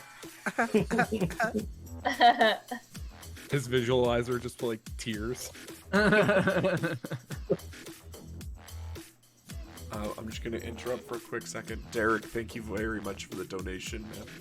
You're a lunatic. Getting that sweet, sweet Stollery money. Yeah, thanks, man. Appreciate it. Rad. Like I had said earlier, how can you say no to sick kids unless you're a sick adult? Derek is a buddy of mine from college, and he came in threatening to drop some oil field money on me. So he's donated $200 himself so far. So Gotta use that oil field money. Well There's done. worse uses Well for done. it, that's for sure. yeah. One little drop against all of the terrible things of the oil patch. It's not redeemed by any means, but it is a slightly better religion now, I would say. But yeah, you guys see the sewer continue past again to the edge of your light and dark vision, and you just keep meandering your way down. Eventually, you do come to what seemingly is a fairly impassable grate. It takes up the entire sewer. You don't really want to hazard a guess of what's caked all over it, because that would mean you'd have to imagine what's caked all over it. But also, I realize my cup is pretty low, and so we will come back for you guys to solve this little problem after a quick break. Great.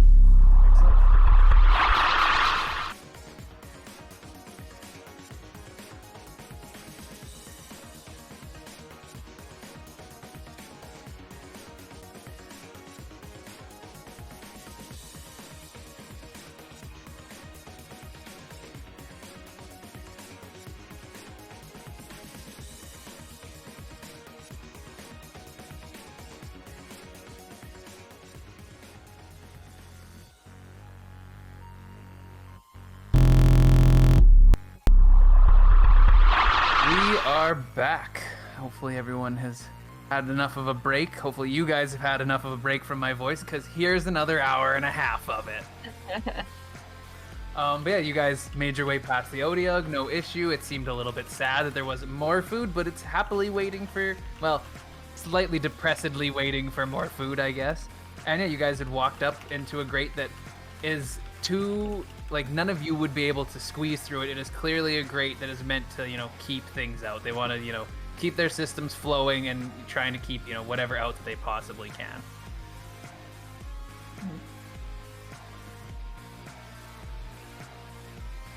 Hilarious. Can you do anything about this? I'm sure I can. And I walk up and grab and try to just rip the grate off. What's the GIF version of Hulk smash? For glory of strong arm. Sounds right. I know you're just going. I'm assuming just like straight strength in this thing, right? Yeah, I think so. Yeah, hit me with a strength check then, please. 17. Ooh. You go and you reef on it, and you do feel a little wiggle, but you know that is not nearly enough power to rip this out. The bars are made of a good steel. It seems like the welds are solid, and they are buried fairly deep into the cement, or the stonework and all that stuff around all of the edges. It's gonna take something a little bit more than just pure brute strength to get through these. Hey dear, any chance you have a plasma torch in there or something? He stops and he thinks for a second. He looks at his finger for a second, and then he goes, "Just kidding. No." I can try and cast a spell on it. Let's see if it works. I have no spells to know. Quite a few destructive spells. Let's try Tasha's Caustic Brew. I'll just melt it. There you go. I like your idea. I thought you were going to say Tasha's look hideous that up. laughter, and I was like, yes, make it laugh. So, since the material component is a bit of raw food, I just plunge my hand into the sewer water and pull up the first chunk I find. Yeah, those use things that are more to than make close that. enough. The brew. So I only did 2 acid damage on it, but it's a 30-foot line. 30 by 5. Yeah, you put a pretty solid splash on it, right? And you see in some areas there that it does, all of the whatever organic material has crudded up around it has melted away, and you do see that the metal seems to have, it's taken quite a good bite into it. It still looks fairly structurally solid, but it's definitely been weakened. Well, maybe it's weak enough that Valerius can just open it for us. Can I see anything that looks like it might be like a release to open it up? Maybe on No, this was put in place to stay in place, right? There's no latches or anything like that. You see that all of the bars terminate into the wall and are, probably pretty deeply set in there. Yeah. Someone needed to ask, so that's a good question. Either way, Chat's just gonna Misty Step, and as he's Misty Step to the back, he's like,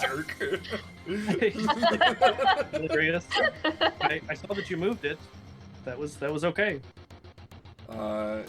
Yeah, so Valerius is gonna walk up and grab it. Now that it's like weakened a little bit, and when he goes to grab it, he pauses for a second, turns to camera and says, "Thank you, Grandma Mary, for donating $100 to the Stoller Children's Hospital. I really appreciate it and love you." And then he rips it off the wall. Poor grandmother. Poor grandmother. Does it work or do I have to roll? Yeah, you're definitely gonna have to give me. I thought so. Give me Alright. another strength check. Ooh, only a 10. He's weakened by the emotions he's feeling for sick children all everywhere. Yeah, you do feel that it obviously has been weakened, but you get it to even bend just a little bit, but you're still not able to get through it at this moment. You're gonna need something a little extra on this for sure. All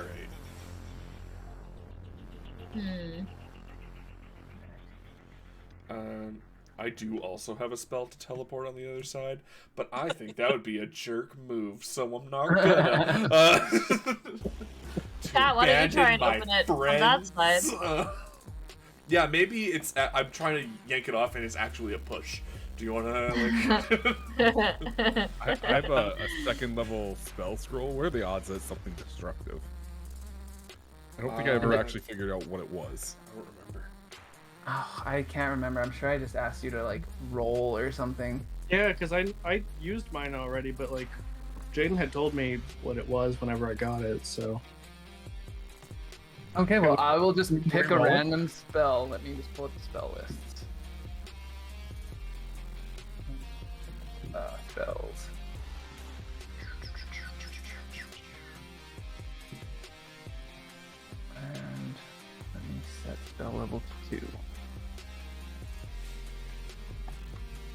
or not. Okay, there we go. We're gonna say that you have a spell of Crown of Madness. Make it That's gonna crazy. Make the gate crazy. Not quite useful right now, but definitely good. Yeah. I have a question. So, I've got a bunch of tools in general, but I'm a Naisu multi-tool, which means I have every tool available to me. So one of my proficiencies is in Smith's tools. Do you think that's just like a hammer, or do you think that's like a little like blowtorch or something?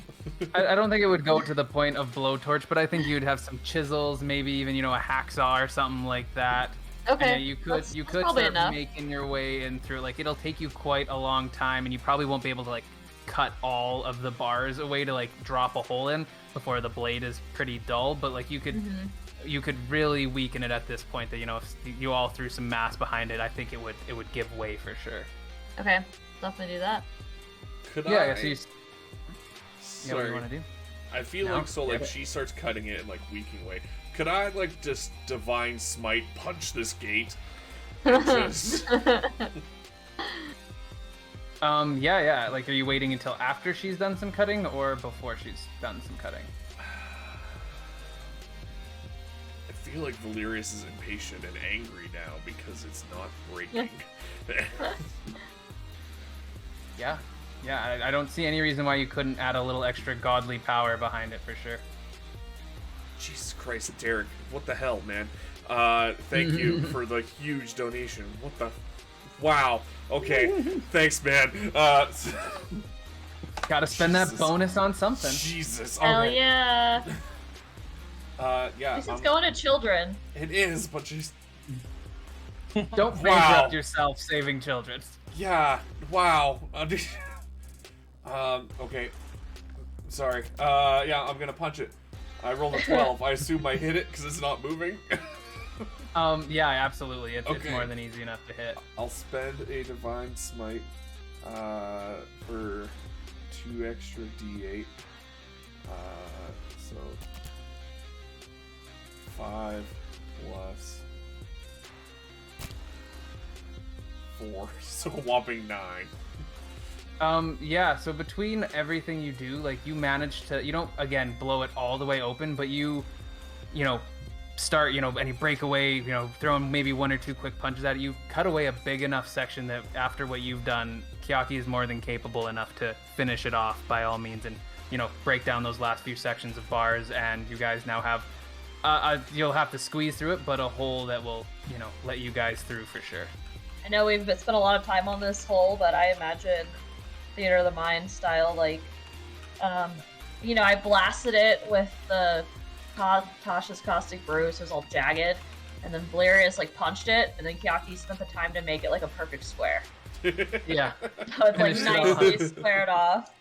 Yeah, no one's gonna cut Filing each edge themselves so and- that we don't cut Yes. ourselves. She's got, like a level out, so they're all the same size across. Yeah, you don't want tetanus or anything like that, right? Oh, Like, that too. You gotta be careful here. But yeah, you guys managed to make a more than functional enough hole and get your way through without any major issue. You're sure that some city workers will be a little unhappy, but that's for them to deal with. Like, why would they put a grate here? Come on. Yeah. There couldn't possibly be any other sort of access by any means in the city. This is the only way in. Yep. Absolutely. Yep. But yeah, so you guys make your way through, and again, it's just more of the sewer. This is a very straight pipe sewer at the moment. This is clearly designed only as the outflow. You're not sure if you guys, where like all of these other parts of the sewer connect and then dump into these, but there's not any like branching paths or anything like that as you keep making your way down there. And then yeah, as you guys are making your way down, you do begin to see that at the beginning you're not entirely sure. It looks a little weird. It's definitely different from all the other stuff that was crusting the walls and stuff like that. But you do see like it starts to have a little more color to it. It looks like a little bit more alive. And you guys, as it takes up more and more of the wall, it keeps growing a little bit.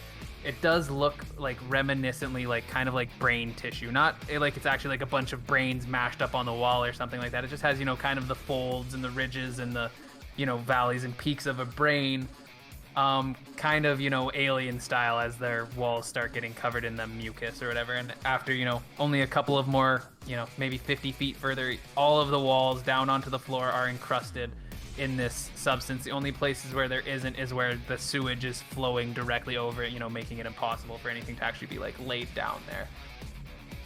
Again, it just becomes more, and it gets to the point of where it's so thick that the walls, like, you've lost about 5 feet around the whole edge of the space. So now you guys are walking down about a 20-foot path where it was usually 25 feet.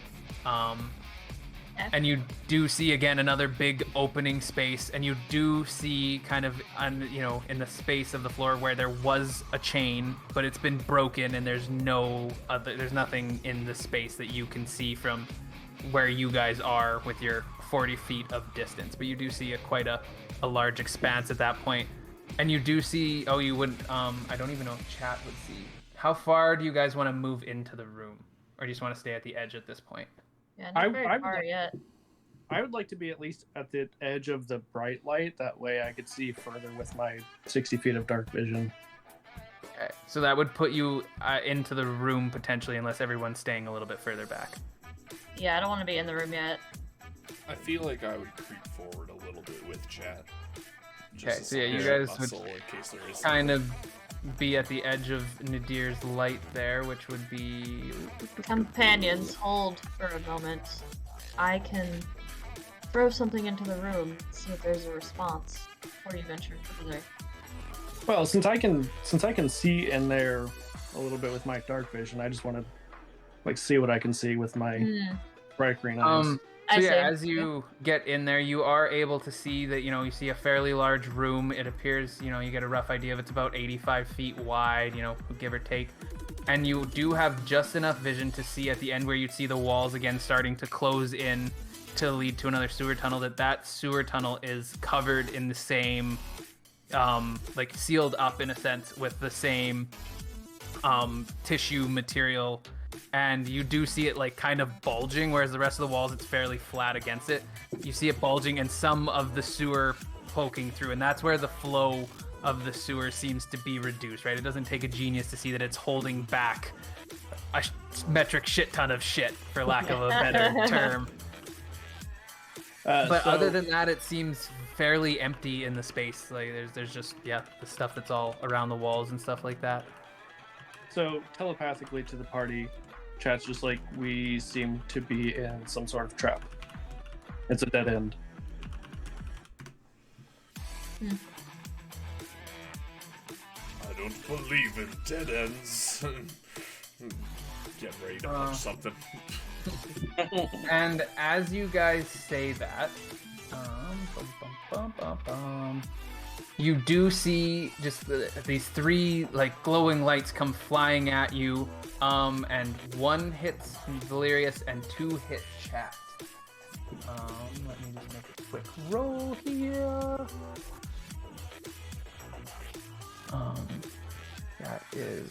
That is 3 damage to Valerius, and would Nadir see this coming towards Chat? Yeah, you would see them flying. They move so quick, there's little to do, and you don't see anything where they came from. They kind of just popped up out of nowhere and flew towards Chat and Valerius, and Chat would take 5 damage. What kind of damage? This is force damage. I'd like to use my bonus action while seeing it coming to cast Sanctuary. Actually, nope. It wouldn't have the speed of which doing this stuff. They're pretty quick, right? It's okay. Magic missile. They move fast. I just want to check one other thing. Chad's just statement. That was incredibly rude. Whoever that was. I'm gonna get you all to make a perception check for me, please. Thank you.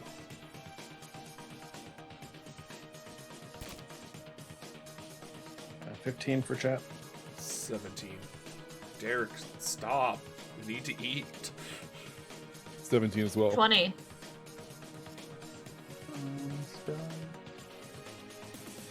Okay, so yeah, as you guys, you kind of hear a little bit of chittering, and as you like look up where you roughly kind of had assumed that you didn't see anything there, but giving it a second look, you do see a hulking mass. It is large, so it's about a 10-foot giant ball with with 6 legs on it, and it's kind of just like up in the corner of the wall looking down at you guys. It is, let me move it, right here. That.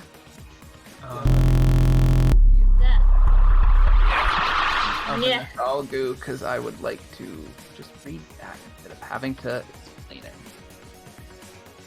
They are really cool. They're one of my favorite monsters so far that I've read through for Spelljammer. Let me see.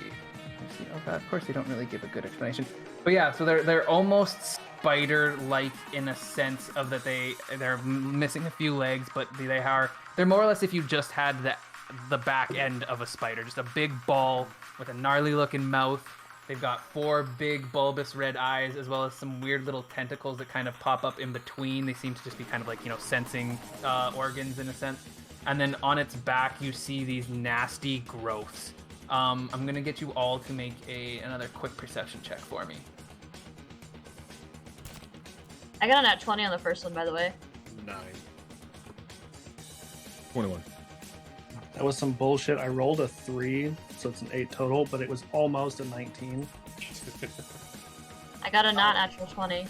Okay, so yeah, you guys, all of you would see that there are these weird masses on its back, and they kind of seem to be throbbing, and you do see, I guess, Valerius and Chat would see some, ovally spherical kind of shapes inside. It's hard to make it out, but Kiaki and Nadir would be able to make out that those are brains, and they seem to be functioning still. They seem to be, maybe even more than functioning, as they almost kind of throb. And you guys know that brains don't inherently throb in a normal person. But yeah, it has what you can make out of 11 of these masses on its back. Some are bigger. It seems like they've taken some brains out of some large monsters or creatures. And then you see most of them, though, are smaller, roughly humanoid-sized brains that are, sitting in its back. And it does not. It does. It will know. And it can speak. That somehow makes it way worse. Does anybody realize, Jaden has a weird... is it a brain fetish at this point? Why wouldn't I? Brains are really cool.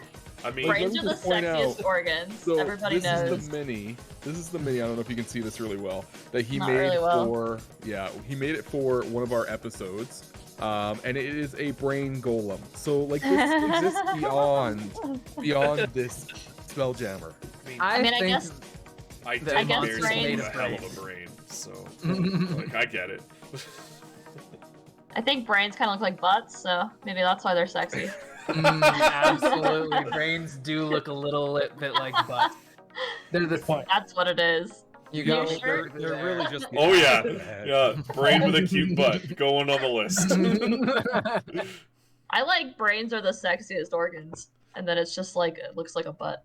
Oh, I like the idea yes. of it saying brains are the sexiest organs, and then there's a brain doing a very awkward Instagram model pose, trying to shove its back end out as much as it possibly can. We're really pushing my artistic abilities here, guys, but I'm gonna make it work. I thought the stripping plasmoid from last episode was gonna be the tough one. This is... A brain with a butt. But It's not everything. You do hear in a very raspy, it doesn't seem to have the best organs to speak your guys' language, but it manages to crackle its way through, and more or less it says, "Leave or your brain is mine." And if you guys don't make any moves to leave, I'm going to get everyone to roll initiative. Hell yeah, finally. Yes. 19. That's what I'm here for. Dirty 20. Oh. Suck it, Ruin. I got a 10. Why couldn't I roll well on initiative? Oh, sorry. Didn't mean to roll that. Bad. It's your number now. No. I don't like it. And then what did you get, Rick? 22. Okay, cool. Huh, not too bad. So yeah, 3 of you are ahead of it. So we are gonna start off with chat as our first in initiative. And chat's Okay. so fast. I think it's possibly a Horizon Walker thing or just like a Ranger thing as well. Yeah, it probably is a ranger thing. And the high dex helps. Mm-hmm. So I want to shoot it. Surprise to everyone, I'm sure. Shoot her. Let's see. And the +1 musket that I got, is that a +1 to hit and to damage, or just to damage? Yep, like all weapons with +1, you get +1 to hit and +1 to damage. Unfortunately, there wasn't a +1 musket on D&D Beyond, and I forgot to figure out how to do that. Let's see. I feel like you could probably quickly modify it in the back end of it, but yeah, not too hard to add that was +1 either. That is a 16, well, 17 because the +1. Yeah, it has no issue hitting. It's a fairly large target up in the corner, and yeah, if you're easily, I mean the range of your musket, you're more than within the range of your musket. So yeah, you hit absolutely. And that's 14 damage, but I also want to, I didn't want to, I guess I technically have to do it beforehand, but I didn't want to waste the spell if I didn't hit. But I want a bonus action Zephyr Strike. Because it says just one weapon attack roll. It doesn't say it has to be a melee attack or anything. I don't think I've ever really ran Zephyr Strike. I don't think I've ever had anyone use it. I used it a couple sessions ago, or maybe last session. Oh yeah. You move like the wind until the spell ends. Your movement doesn't provoke opportunity attacks once before your spell ends. You can give yourself advantage on one weapon attack on your turn. Yes, this is a weapon attack. I guess I probably should have done it beforehand. So yeah, let me back up. Let me do it beforehand. Sounds good. Yeah, I'm not too worried about a little retcon there by any means. And just for shits and giggles, on the off chance that I roll a nat 20 or something, I'm just gonna roll a second attack. It's not a nat 20. Let me see. So so just add an extra D8 damage then. Perfect, thank you. I already forgot what it told me.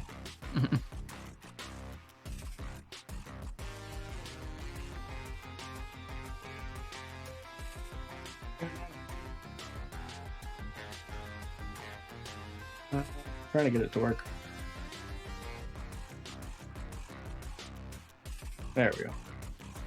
Oh, nice. That's 8 additional, so 22. Yep. So yeah, you make a solid blast, and it does manage to take out one of its little sensing tentacles that are off the top of its head, and it doesn't seem too happy about it. It is not, it's a fairly sensitive organ, you would assume. And we That's will... just like a statement. That is another arm from my collection. Close enough to an arm for sure. Yeah. And then we will move on to Valerius, unless you want to move or anything on your turn. Oh. So he's still up on the wall, right? Yeah, so the ceilings aren't super high in here. He's about 15 feet up into the corner of the wall. Okay, I'm going to have to cast a guiding bolt then. Because that's about all I can do to actually reach him. So I'll cast that at 2nd level.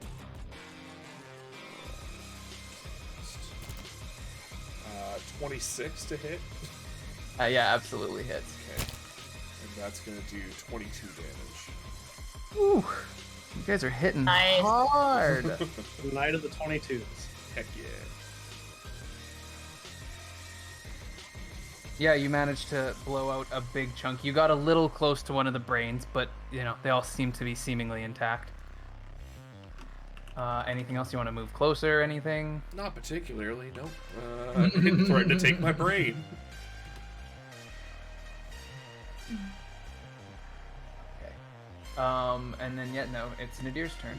You guys are, just quick on the shot with this one.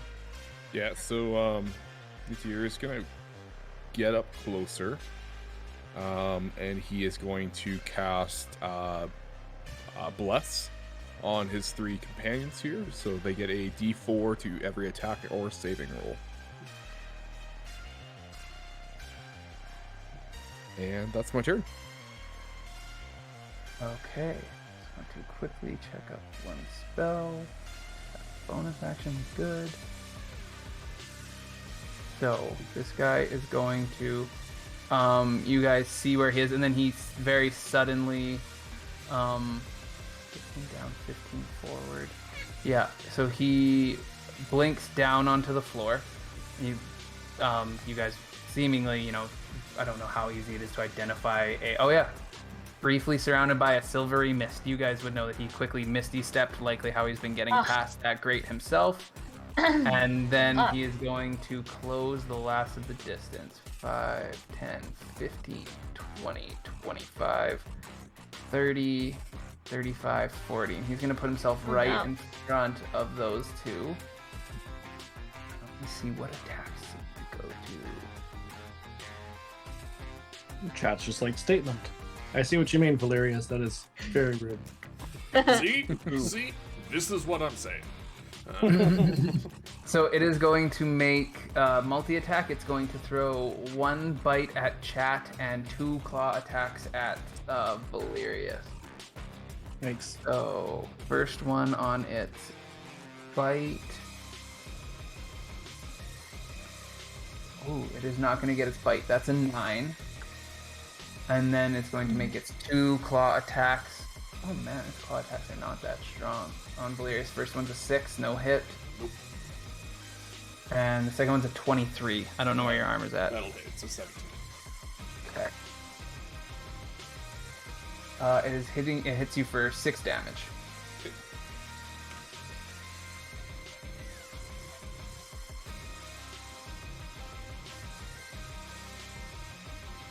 Oh, dang, that is a hardcore move. I don't know if I want to do that next time. But that will be the end of the Thalgu's turn, and it is going to roll over to Kiaki. Cool. So I'm going to move in. 5, 10, 15, 20, 25, 30 into this corner, and I'm going to use my action to activate my arcane armor. So since I'm wearing this metal bandeau, I just kind of pull it up. It's basically just a metal bra. And then as I do, it activates with its magic. And then I'm going to use one of my meta magic points to cast a spell as a bonus action. So I'm gonna hit it with a magic missile. And god damn it, it takes 3 force damage. Yeah, it doesn't seem to care too particularly about your force damage. It doesn't even look at Kiaki's direction. I wouldn't either.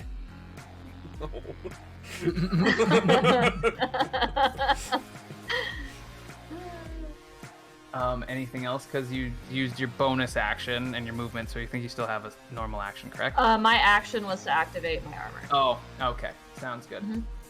And then, we roll back over to chat. Cool. If it's okay with you, I feel like whenever it tried to bite at me, maybe I stuck my musket in its mouth just to keep it from being able to bite down, and then I'm gonna pull the trigger on it. Absolutely. I love me a little extra flavor. We're gonna say no to that. So as your musket is just sitting nicely in its mouth, give it that nice little look and pull the trigger. Perfect. And thankfully I still have advantage because I have a minute long on the Zephyr Strike. I rolled 10 both times, so it's a 14. That does just manage to hit it. I mean, it's in its mouth. It should hit it, but it definitely does still, no matter what. Right. I mean, it could just misfire or something. It just spits into your gun and it can't shoot that round. So that is 6, and then I need to do the D8 force damage. So 12 total. Okay, absolutely. Yeah, you managed to make a solid blast. I am going to get you to make me a... Just do a flat D20 roll. Okay.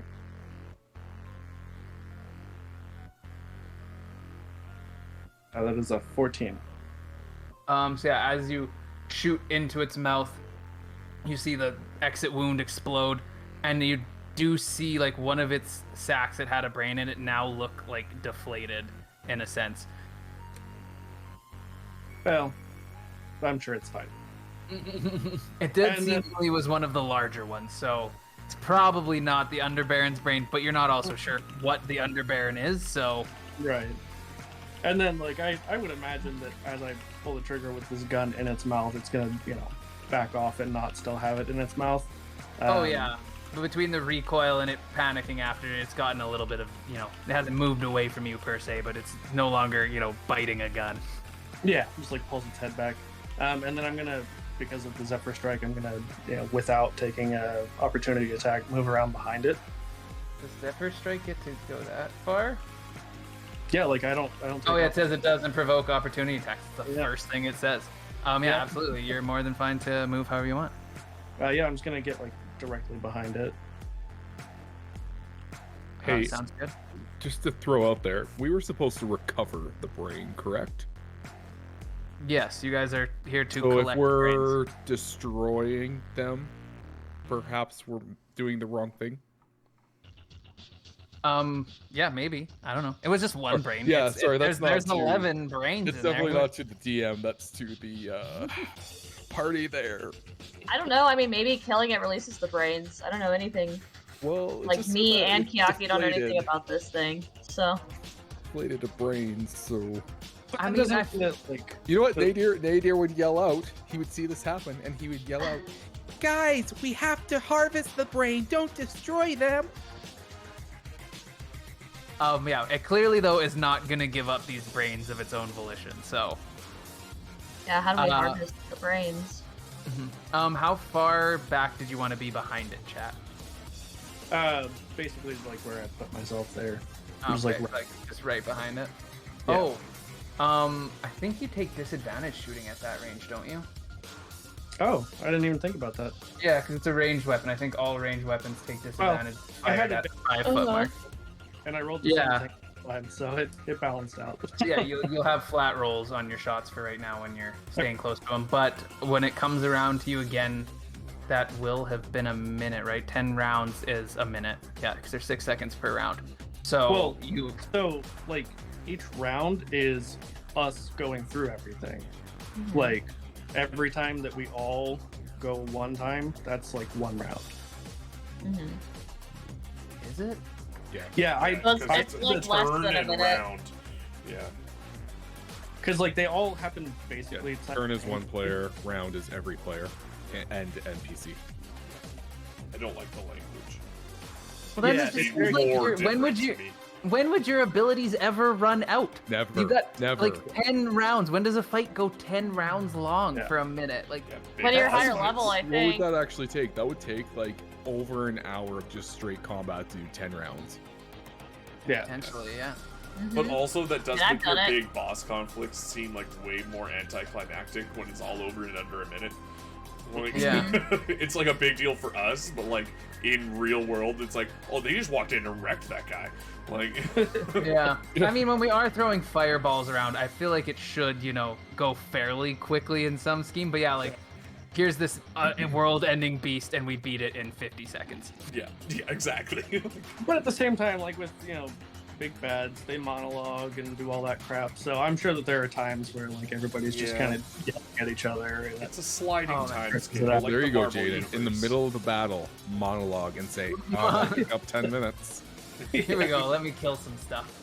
I'd me like to just take kill some suggestions time. from the audience now, please. Just goes into his improv skit.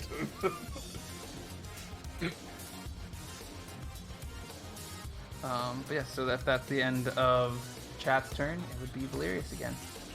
Okay, now that he's in like melee range, it doesn't do nearly as much damage as my guiding bolt, but I'm gonna punch the shit out of him. Yeah. Oh, We hope Also- so. I forgot. Whoever attacked after you cast Guiding Bolt could get advantage on that attack, right? Isn't that how that works? believe so. Honestly, I didn't read it that closely. I'm Sure pretty does. Valerius isn't the brains here, he's just the brawn. Exactly. He's a fake. Next attack roll made against this target before the end of your next turn has advantage. So yeah, it would have only worked out for. Oh, I guess everyone would have. I mean, you all hit, so it wouldn't have made a difference anyways. Yeah. And it just Unless says I'm- the next attack, so it would have just been Yeah. the one person after me. Oh, yeah. Yeah, it is the next attack. Yeah. So then it would have just happened for Nadir. I'm sorry, Nadir, you missed out on advantage on your one I moment. mean, I wasted that on a bless. Come on. Oh yeah. Yeah, absolutely. I guess so then it would have actually been Kiaki who would have got it. But again, it doesn't really matter. You want to punch it, I'm assuming, Valerius? Oh, hell yeah. I'm gonna punch it. And how? Are we using flanking rules? Yeah, I guess we are. So do I did get say that. advantage? Yeah, okay. Yeah, you definitely get advantage. Okay, so 16 on the first punch. Definitely hits. For 9 damage, and then I'll burn another spell slot to use my Divine Smite on it. Because what good paladin would I be if I didn't? So 19 damage. And then my second punch. 18. Ooh. For Yeah, definitely 7 hits. damage. Not as big of a hit, but still solid for Yeah, so sure. 26 total. So I guess I did do better than my guiding bolt. I like the idea of your divine smite, since you're like, worship yourself in a sense that when you punch, there's just like these voices, like, almost like, a crowd, and they just start chanting Valerius as soon as you're like punch hits. Yeah, I Oh, punch well, him and hit him, and that's I just say to myself like, "Damn, that was good." And just, I am awesome. Yeah, unless there's anything else you want to do, it will roll over to Nadir. So, I want to be cautious because I don't want to kill the brains, but I'm gonna run up, and I'm going to cast Inflict Wounds at 3rd level. Wow. Oh yeah. It's just 13. I'm gonna use my built to succeed. You should have advantage already because of flanking with Chad. Oh Yeah. You're right. So I'll roll a second one. Yeah, I did think about that. That's why I was So with my built to succeed, it's a 16. Yeah, that will hit. Okay. And then he's going to do, and he's really reaching out for the head. He wants to touch the head with this. Yeah, the brains are more than far enough away from you at this moment with where you're touching. 31 damage. holy shit. 30. Okay, I I am gonna get you to roll a flat d20 for that because I feel like he will be covered in wounds from that much damage. I love that since our evil run through, we've just been like, oh, clerics inflict wounds all the time. Yeah. Inflict wounds. I rolled a nat 20. Wow. Hell yeah! You luckily enough, all of your wounds stay very focused on its face. You manage to, chop off most of its little sensing organs, and it's two of its eyes just like pus up and like swell up and become totally useless. Get that to it. necrotic damage. And love any inflict other wounds. move? That is it. Okay. That's just like I'm proud of you, Nadir. So clearly this monster has taken a ton of damage. It is covered in wounds. It is missing two of its eyes. It has almost none of its little sensing tentacles anymore. It does have all of its limbs, so Chat's not really doing his job, but hey, what can you do? And so it is going to look, and after just taking that sheer mass amount of damage from Nadir, it is going to turn towards you.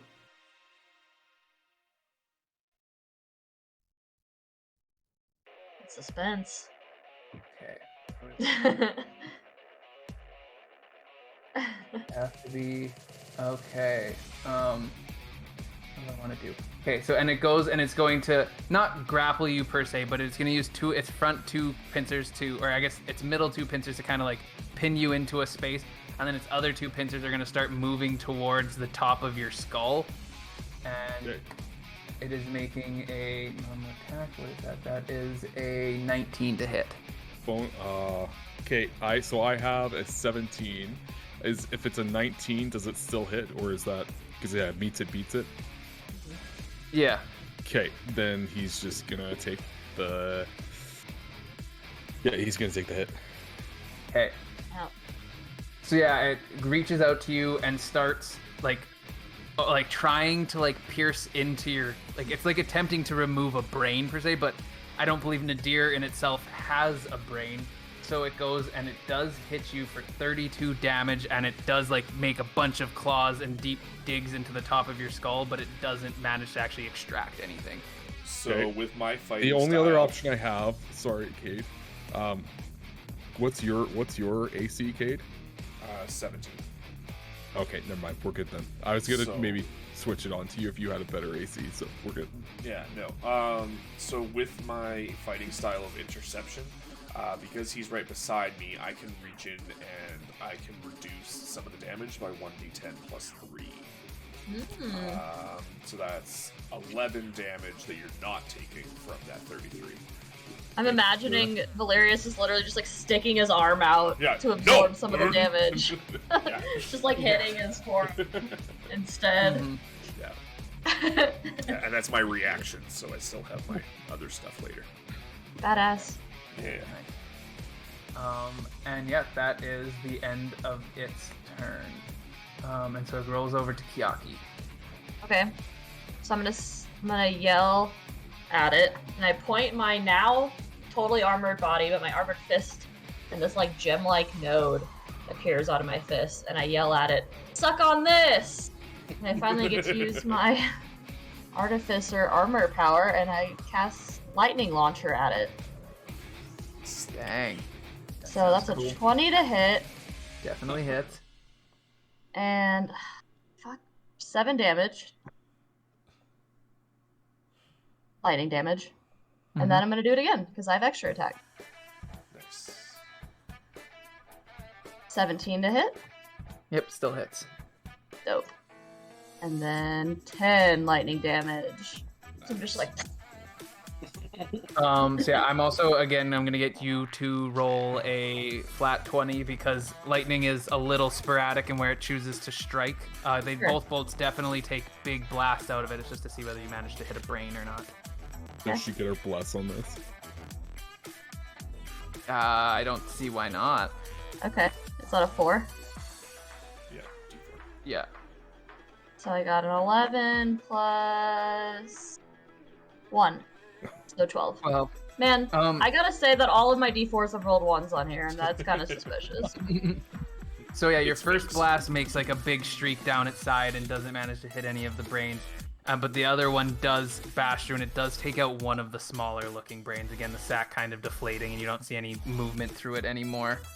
It takes it out, like, it kills it, or it, like, removes it. Oh, like the brain, like it looks like it just like the sack deflates around the brain, and you don't see the brain moving anymore. So you're not entirely sure what that's done to the brain, but an educated guess would be that that brain is not a living brain anymore. You know what happens to a frog when he gets hit by lightning? No, Same I thing can't as say I everything do. else, just like a brain. Sorry, it was an X-Men quote. I got that reference. Thanks, man. That's my turn. Okay. And it rolls over to chat. So, question, Jaden. With Misty Step, would I be able to just like teleport myself right above it so I would like land on its back? Basically. Yeah, I don't think there's really any limitations to where you teleport. You would, depending on how high up, like, are you just wanting to teleport onto its back or like teleport up and then fall onto its back? I mean, it says an unoccupied space, so it kind of just depends on like what you would consider unoccupied. If, Yeah, like I think if you're like back- 5 feet above it or something like that, you could just like fall down on it and then it wouldn't cause any falling damage or anything like that. Sweet. Yeah, whichever's gonna work better for you. Yeah, no issue there. You can definitely teleport and land on its back without any issue. Cool. So yeah, I'm gonna do that as my bonus action, and then I am going to pull out my short swords. And I just want to see one quick thing because I feel like standing on its back would definitely be difficult terrain. Fair. Yeah, it doesn't have any consequence on attacking difficult terrain, just movement. Yeah. So yeah, no, I think you could get on there and try and stab on it for sure. Okay. And then because I have the 2-weapon fighting, my second attack just doesn't have like the modifiers, right? I believe that's correct. Okay. I can't be 100% sure, but that sounds right to me. So the first is a 12. That does not hit. As you go to try and stab it, it's moving around and you can't really manage to get a good thing. You maybe like nick it a little bit, but you glance off. The second one's a 2, so nope.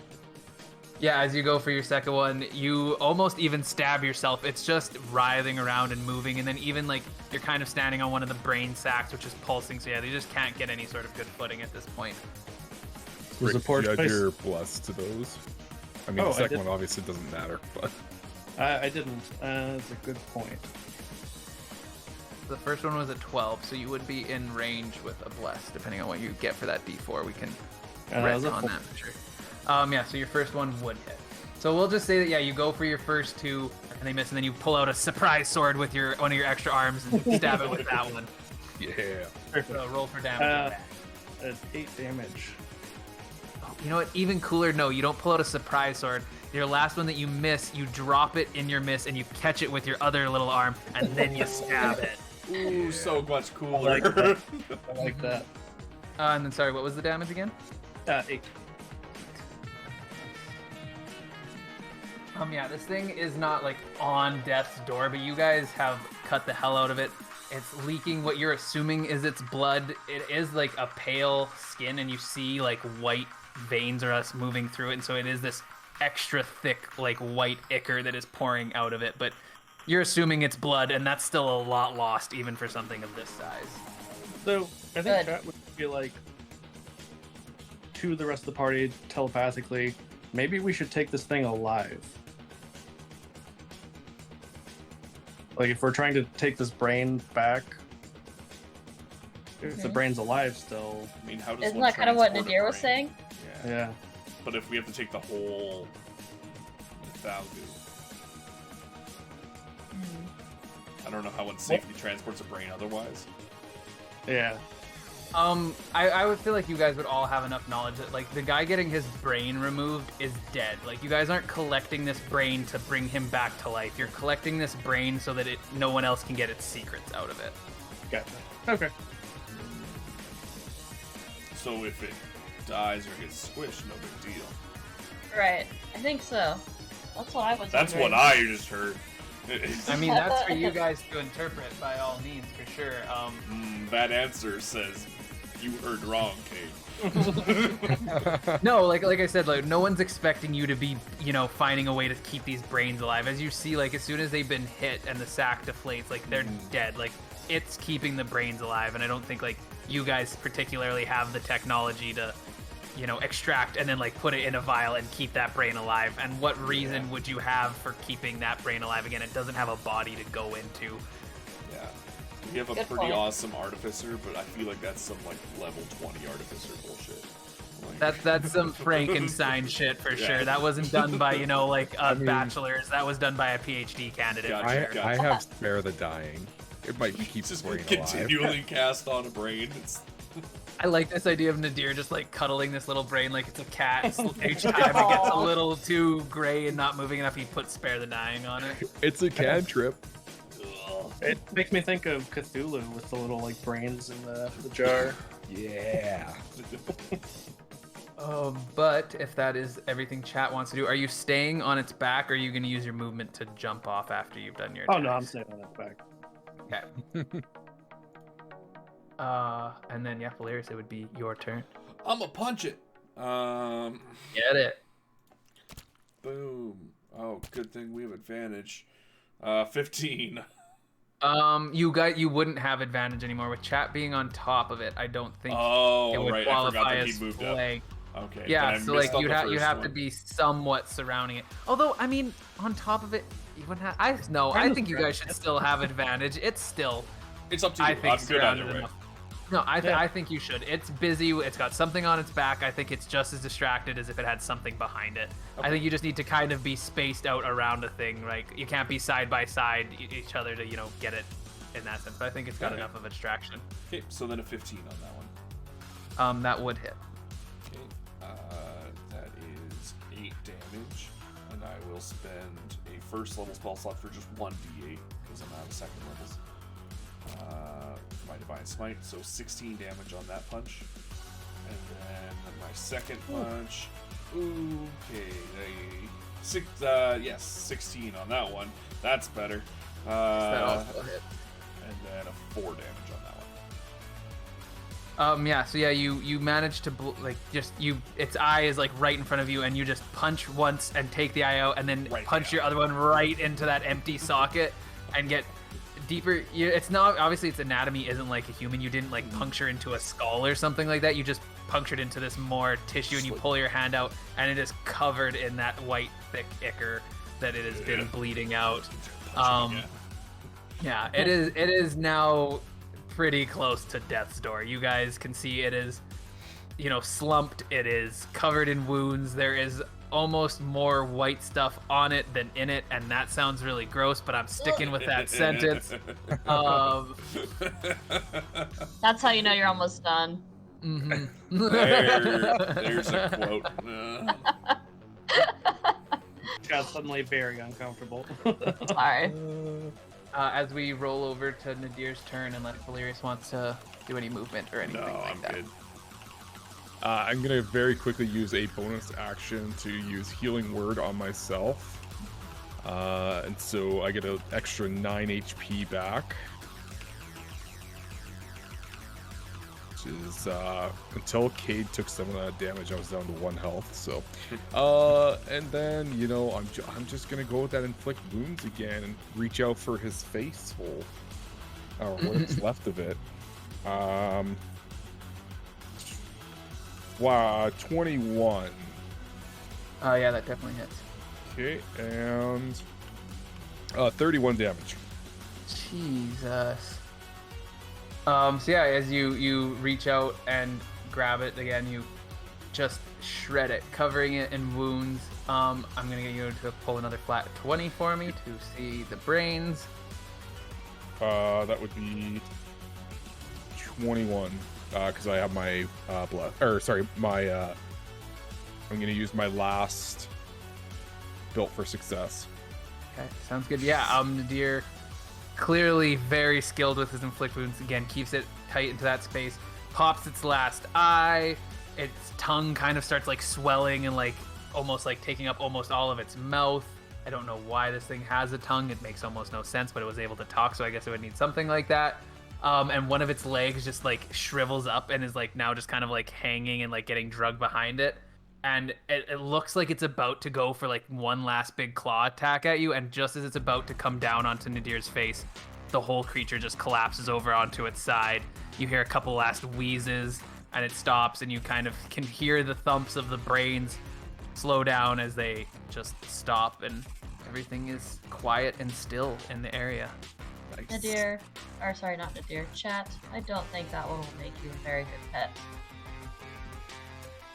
Yeah, chat's just like going and the legs to feed to. Yeah, they're more than easy to remove. It's not too hard to chop off a leg. Yeah, I did promise limbs, so. Nadir would start harvesting the brains. Okay, I am going to need...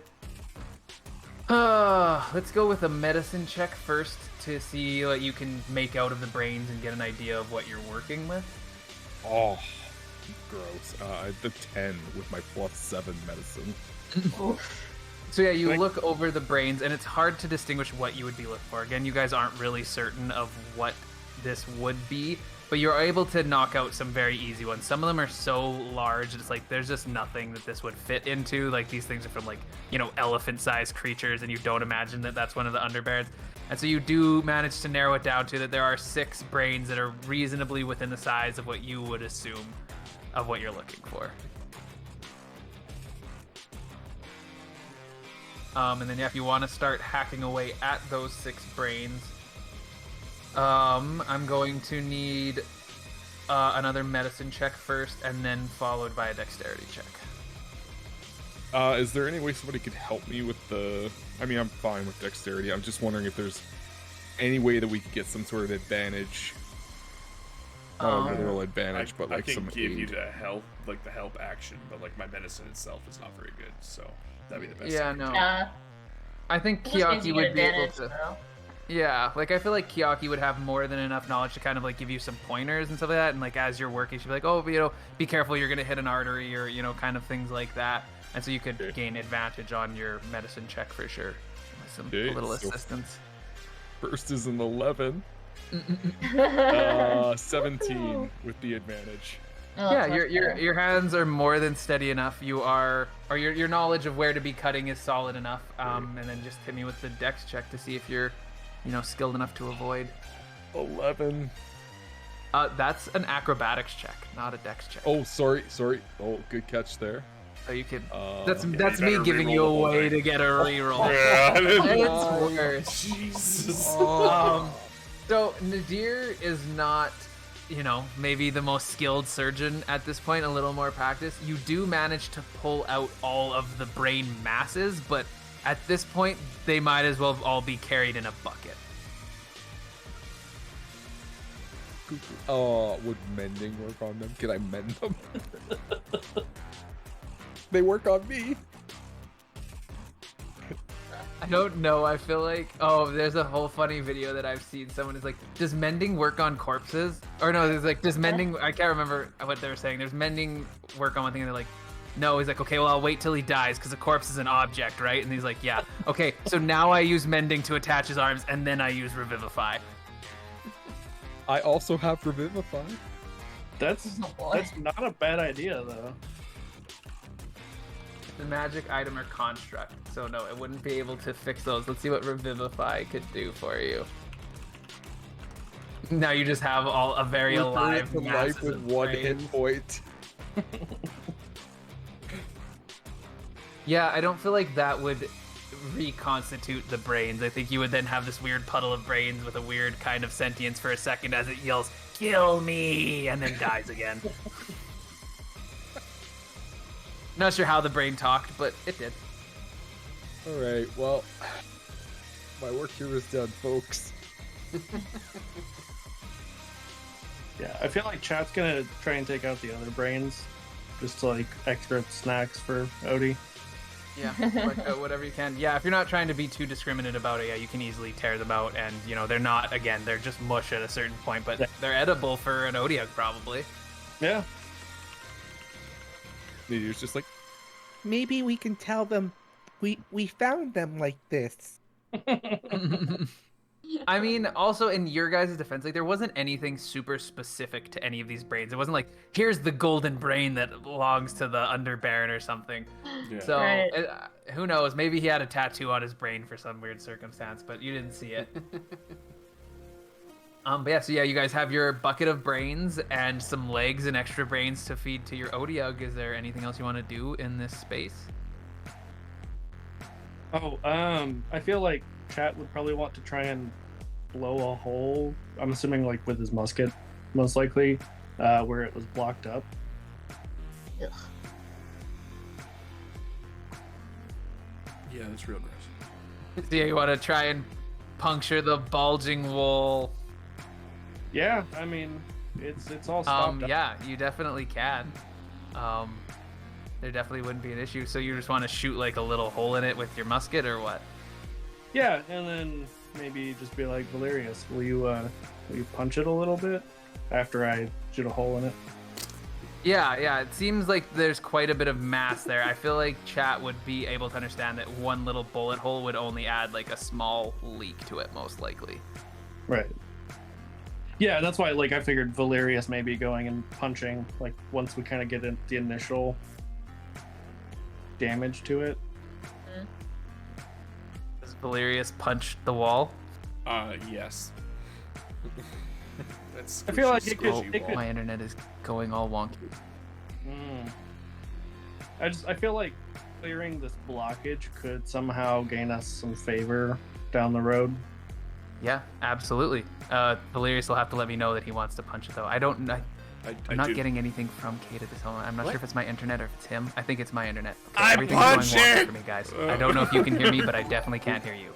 I'm punching it! Why on earth would you do this right now? Okay. Yeah, just mime it. Yeah. We'll just At this act point, it he's out just for the rest of the show. Improv. Oh no, did he? Oh, I think he's gone. Uh-oh. Oh no. I think he probably restarted it. Yeah. I'm just I gonna force guess. to be right back until we know he's back. It's a good thing there's like got 4 other consumed by the- dungeon masters here. Right.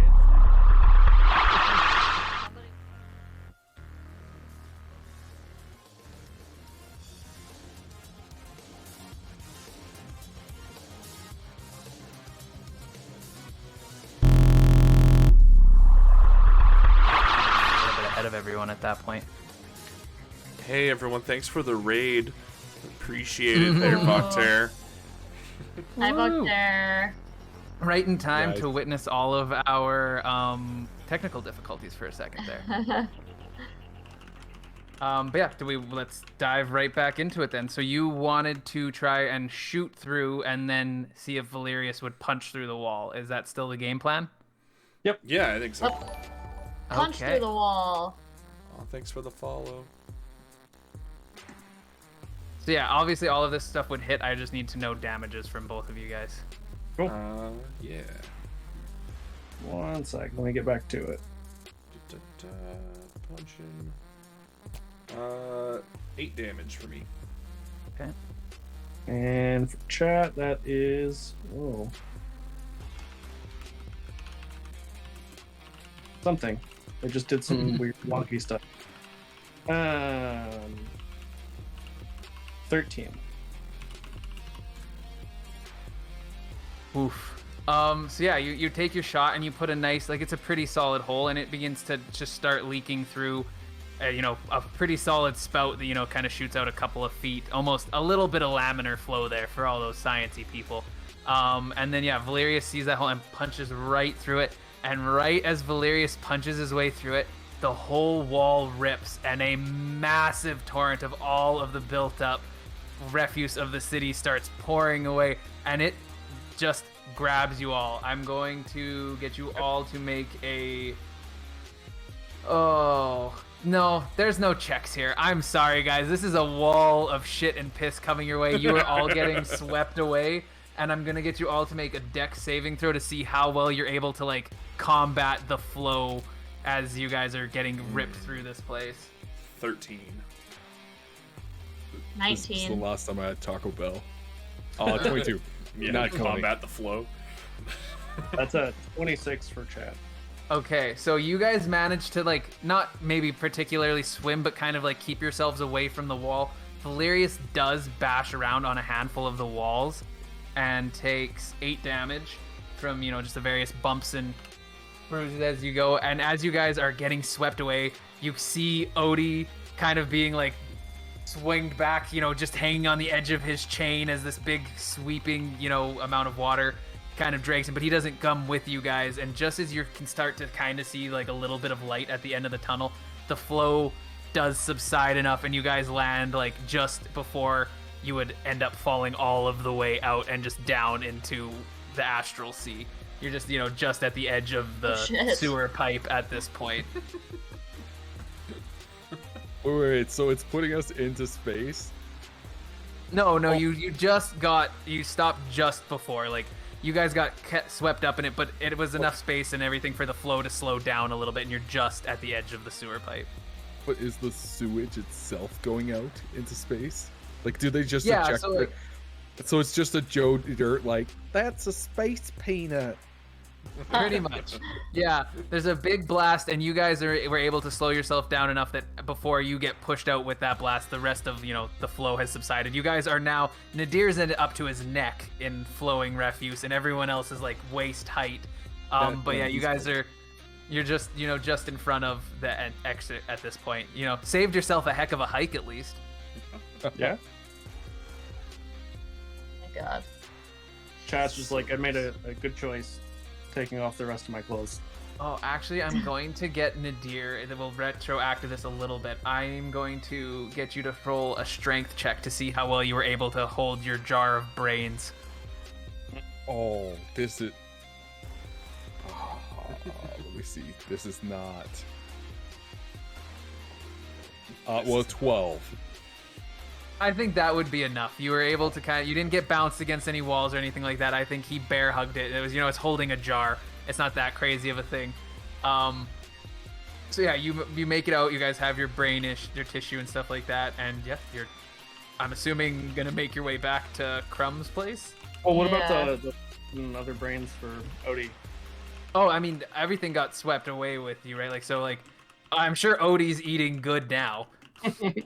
He didn't get fully swept away, so he's now probably a little beaten up, but now in his room eating whatever comes flowing his way. You could try and take him back the leg. I would assume you'd have held on to the leg, but yeah, I want to go back and take him one of the legs. I like how on the Forgotten Realms fandom description of it says they're crab-like legs, so it's just like crab. Trash crab. So yeah, you make your way back. There's no issue getting to Odie. It's a little bit slower going because, you're now wading through much higher amounts of refuse, but he's sitting there. He is just snacking away and just going hard, eating everything. You can see he's almost distended his stomach. He's been eating so much, and then looks over at you and then just kind of keeps munching away at his kind of thing. You can toss the leg towards him if you want, but he seems very focused on the amount of refuse in his space at this moment. Yeah, I'm just gonna be like, do you want this leg? And then it is gonna look over and it's gonna see the leg, and it does look interesting, and he's gonna focus on you again. He hasn't gotten that particular piece of refuse before, and he's a bit of a foodie, I would think. Well, we are friends now. So if you let me pet you, I'll give you this crab leg, this trash crab. And then you do get these waves now that it seems like with his hunger fairly satiated. Yeah, it doesn't seem like he's really that worried about eating your arms. You don't get any flashes of arms being bitten off or anything like that. And yeah, you throw him the arm or whatever and give him his pet, and he's more than happy to take a couple of scritches. It's not maybe the best scritches on your part because he is covered in a certain layer of ichor and goo from the big wave of shit and piss, but you get into the tissue and give him a nice scratch. Yeah, I mean, we're all covered in nasty. Yeah, you all are covered head to toe. And every opening and, place where things could get in have, it's gotten into at this point. Some of you might even have shit for brains depending on how, how open your brains are to the rest of the world. So yeah, he happily takes it. Sorry, what was that, Rick? I think I cut you off there. Oh, no, you're fine. Chat's satisfied. He just wanted to be able to feed and pet Odie. Yeah, Odie seems more than happy. He's got all of his food back. He's a happy camper. He really appreciates what you did. You get some flashes of, fairly, happy images and stuff like that. You see his tail wagging a little bit. He's more than pleased with what you brought him. As far as you can tell, he thinks you brought him this food, which you did, right? You guys fed him. He's bargained perfect on his side. He couldn't have asked for any more. Yeah, this is like a pig trough. And he's my pig.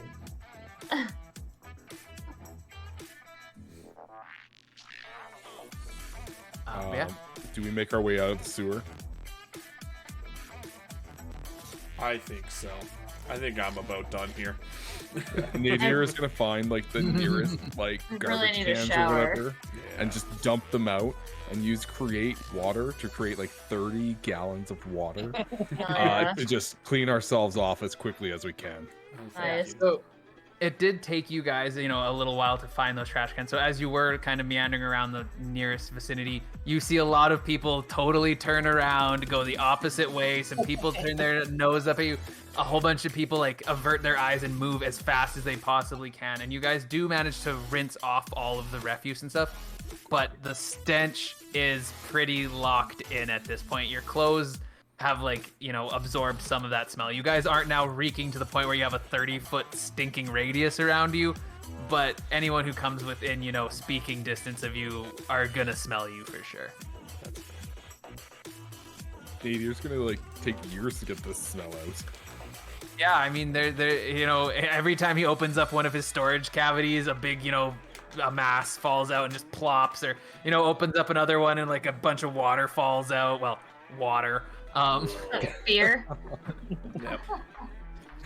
Oh But yeah, you're the gonna have to beer replace your Container, beer. you're okay? No, Yeah. I think the beer container was perfectly sealed. I don't think good. that is at risk here. Good. James not willing to mess with that. Yeah. I'm not. I'm a kind god. Thank you. Benevolent, some might Yeah. say. I'll cover you in shit, but I'll never take your beer. With friends like Jaden. Yeah. Yeah. So then you guys, I'm assuming you're gonna make your way back towards Crumbs. Yep.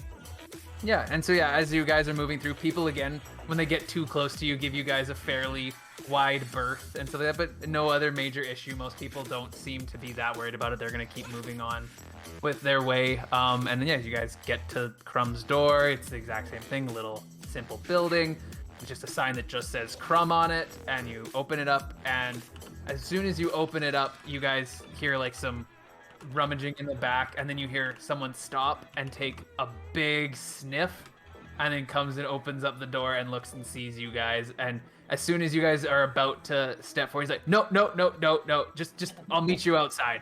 Just we'll talk outside. And he You could comes get like a towards the door. hose or something. That would help a lot.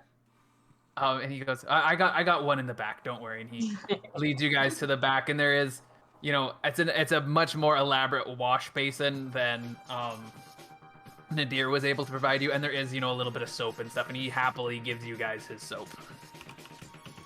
Happily. So yeah, as you guys are cleaning yourselves off and stuff like that, he says, you guys obviously did something. Did you get what we're looking for? Well, we killed it. If that's what you were looking for. He's like, "Oh, I mean, yeah, absolutely. What proof do you guys have of finishing it off? Nadir at- is gonna just Yeah. pop out the jar of brains and be like, You can take your pick. And he gives you like a fairly like weird look. He's like, I'm gonna have to give this to one of my guys to give a quick inspection, but I don't know where else you would have gotten a jar of brains from, so it seems pretty good. He is gonna run a quick little insight on you guys. Oh god, he does not notice anything. So, you know, he goes and he leaves you guys to wash up, runs inside, gets a guy, and comes back out. He says, yeah, like, it seems to check out. Like, we don't know which brains are which, but clearly whatever was holding the brains is dead, and all of these brains are very, very dead. I assume that you guys have done more than needed at this point. Like, not only did you bring the brains, but you disposed of them before anyone else even had to. Yeah, I and feel he- like Cat probably has the sensing organ. Like he probably kept one of those. Yeah, that's He's just very gonna pull it up and kind of like the dudes, you know, in their profile picture who have the fish. He's just gonna hold it out like that. Like you take every that as- Tinder picture ever. Exactly. With his nasty stained cut off shorts. Yeah. Because, you know, if there's anything that women love, it's fishing. It's true. Like, No, obviously, like anything. There's a lot of women that love fishing, but I can't imagine that there's a girl who's like, I'm gonna match on this dude because he's got, you know, a 1 foot fish on in his Based hand on there. fish. He can provide, kind of. Kind You of. know it's catch and release. You know it's catch and release. But yeah, so he takes also that organ. He's like, I mean, you know, I don't know about you guys, but that looks like Nathalgu to me. I don't know what else anyone would ask for. I don't remember if you guys were. I don't think you guys were promised a wage for this, were you? No, he just promised to give us better Yeah, jobs. it's like and you the other guys were doing this systems. to get your name out there. I For believe exposure. Yeah, I think he originally offered just to like kind of like, you know, throw your guys' name around. But like you guys didn't take very long to handle this. He thought this was, you know, gonna be a couple of days. You guys made it back in only a handful of hours with this brain and stuff like that. And he's fairly impressed with your guys' skill overall. And so he says, like, I mean, I know I was gonna put a word out for you guys, but honestly, like I think we could do really brisk business together. Like I think if you guys join my agency, like I'll get you working wherever you want to work, and like I think we could really benefit each other. And so he seems to be kind of angling to get you guys not on his payroll, but like, you know, like he wants to kind of be your job broker in a sense. Like he's still more than cool with keeping his word and just like introducing you guys to some various people in these other systems, or he's more than happy to kind of be your guys' middleman as well if you would have him in a sense. Is he trying to take a fee? I mean, like, of course there will be a certain amount of a cut that he would take fee, on for top sure. of that for sure, right? Like he collects the job, so like yeah, he kind of like gives you a little outline. He's, well, yeah, you know, like at all jobs I take my 10% cut off the top. You know, I bring the work to you guys, you know, I make it super easy. You guys don't even have to, you know, interact with any of the bureaucrats or anything like that.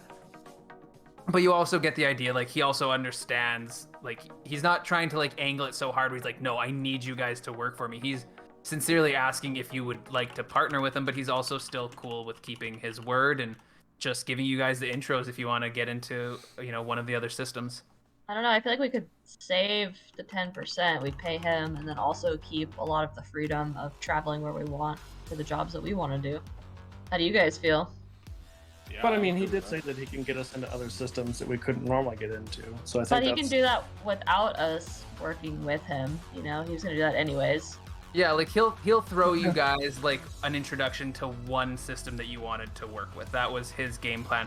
Sticking with him would mean that you would just have an access to like potentially any of them wherever work is coming from, and you would be using him as a backing to, you know, have more free access to the systems, right? Like his word is pretty solid. He told you he's got at least connections in 3 of the most major systems that are around.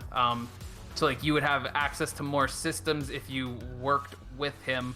But yeah, like you said, you would be paying him a fee, and then you would be taking the jobs that he's able to get and provide. Whereas if with his introduction and, you know, a pass into these other systems, you would be able to freelance and find your own work, and, you know, not maybe like you might get a little access to less jobs, but you would have a lot more choice of what jobs you'd be taking and who you'd be working with. Yeah, I always want more choice. So Yeah. Mhm. Yeah, so you guys are more than happy to pass him up on his offer and just take one of the intros or whatever. So he's like, that's totally fair. I made a name for myself on my own, and I really respect you guys for wanting to do the same thing. Like, I don't blame you. I would have loved the money, but you can see I'm doing pretty well. And you look over at his shack, and it's not amazing per any means, but you would assume that, you know, he makes fairly good money by any means with all the jobs that he seems to have, you know, moving through his place. Just maybe a Nice. simpler guy that's not looking super ostentatious in his living. It's not nice, but it's his. Yeah. That's something. He's happy to have it. So yeah, he's like, you know, like I'm gonna need like a week to get through all my contacts and see who I can get you guys lined up with. If you guys can, you know, meet me after a little, after come back in about a week or so, and I'll tell you who I can get you introduced to. Tell you what, how about we give you 2 weeks? And he looks at you, he's like, I mean, take your time. I'll have it in 1 week, but Well, we're not around in a week. We're around in 2 weeks. We have some errands to run, Yeah. so but yeah, after that, he leaves you guys to finish up whatever cleaning. He says, use up all the soap. Like, take anything. I'll get new stuff. Don't worry. And he just works his way back into the shop. And yeah, I feel like that's where we should probably call it for the Perfect. evening. Nice. sweet. yeah, sounds good. Awesome. Thanks, man. Awesome session. Yeah, no That was worries. really good. I mean, the ending definitely wrapped it for me. I was like, are they gonna try and pop this shit bubble? And then I was like, oh, they gonna pop that shit bubble. I mean, you You see a got bubble, we're gonna pop it. Yeah.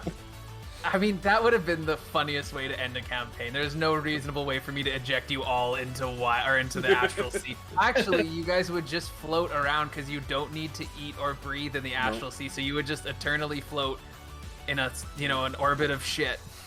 We all float down here. Yeah. All right. Go around to do plugs. Rick. so I'm Rick, DM for Hammer of the Gods. And before I forget, we're going to be doing a stream starting next Tuesday. We're doing the opposite Tuesdays of this stream, where we're going to be playing a Strixhaven-based story. That's awesome. I have Taekwondo those nights, but like I'm gonna try my damnedest to make it. I'll definitely be watching the archive because I love me some Strixhaven. I do. We're playing it in my home. Me and my wife DMs. It's awesome. It's a lot of fun. Oh yeah, I remember you showed us that picture. That's cool. It'll Kayla. be Yep, I'm Kayla from the Potions and Potpourri from the Potions and Potpourri podcast. I will also be on Rick's new Strixhaven game starting next Tuesday over on the HamPod Twitch channel. Yep. Nice. Ruin, go. Hey guys, I'm Ruin Ortega. I'm one of the hosts of Cantrips and Coffee, the podcast that tells you which tabletop game you should play next, because money is really expensive and things like that. I don't know. Anyways, I'm really expensive. And Kate and It is. Kate and Jin are there with me, so yeah, come find us wherever you get your most podcast. expensive thing. Money. Jaden, go. Oh, I mean, as I've always said, I hate plugging myself, but I even have something I kind of want to plug right now. It's short notice at this point, but I am making D&D, I guess, and also you could get ones for Pathfinder, Starfinder, Call of Cthulhu. I think that, and if anyone plays any post-apocalyptic systems, I also have a post-apocalyptic one. Advent calendars. 12 days and 24 days. They come with minis, a little bit of scatter terrain, and a couple of sets of dice, depending on the size that you buy. Cool. You would have to get your order in pretty shortly if you're in Canada or the US. International people, I'm sorry, outside of those two, I wouldn't recommend purchasing it because it's fairly unlikely that you will have it for December 1st. If you went with a 12-day, you'd probably be fine. You can find them on my website. It's www.discountdungeoneering.com. And yeah, any of my social medias and all that stuff is also Discount Dungeoneering. Super easy to find. Awesome. And I'm Cade. I also help out with Cantrips and Coffee. I build guitars as well over at Ravencroft Guitars on YouTube and Instagram. And also, I'm not leaving here tonight. I'm in the middle of a 24-hour gaming marathon. I'm 12 hours, so exactly in the middle, actually. I'm going to be here for another 12 hours playing games, raising money for the Stallard Children's Hospital, which you can donate to through a link that has been posted a couple times in the chat already. If you are interested, if you're not interested, feel free, hang out, just have a good time as well. But yeah, that's pretty much all of my stuff. Thank you so much, everyone, for coming out. I'm gonna take a quick break just to kind of wrap up with everybody, grab another cup of coffee, run to the washroom, and then I'll be back playing some other games. So, thanks everybody. Bye. Good night. Bye.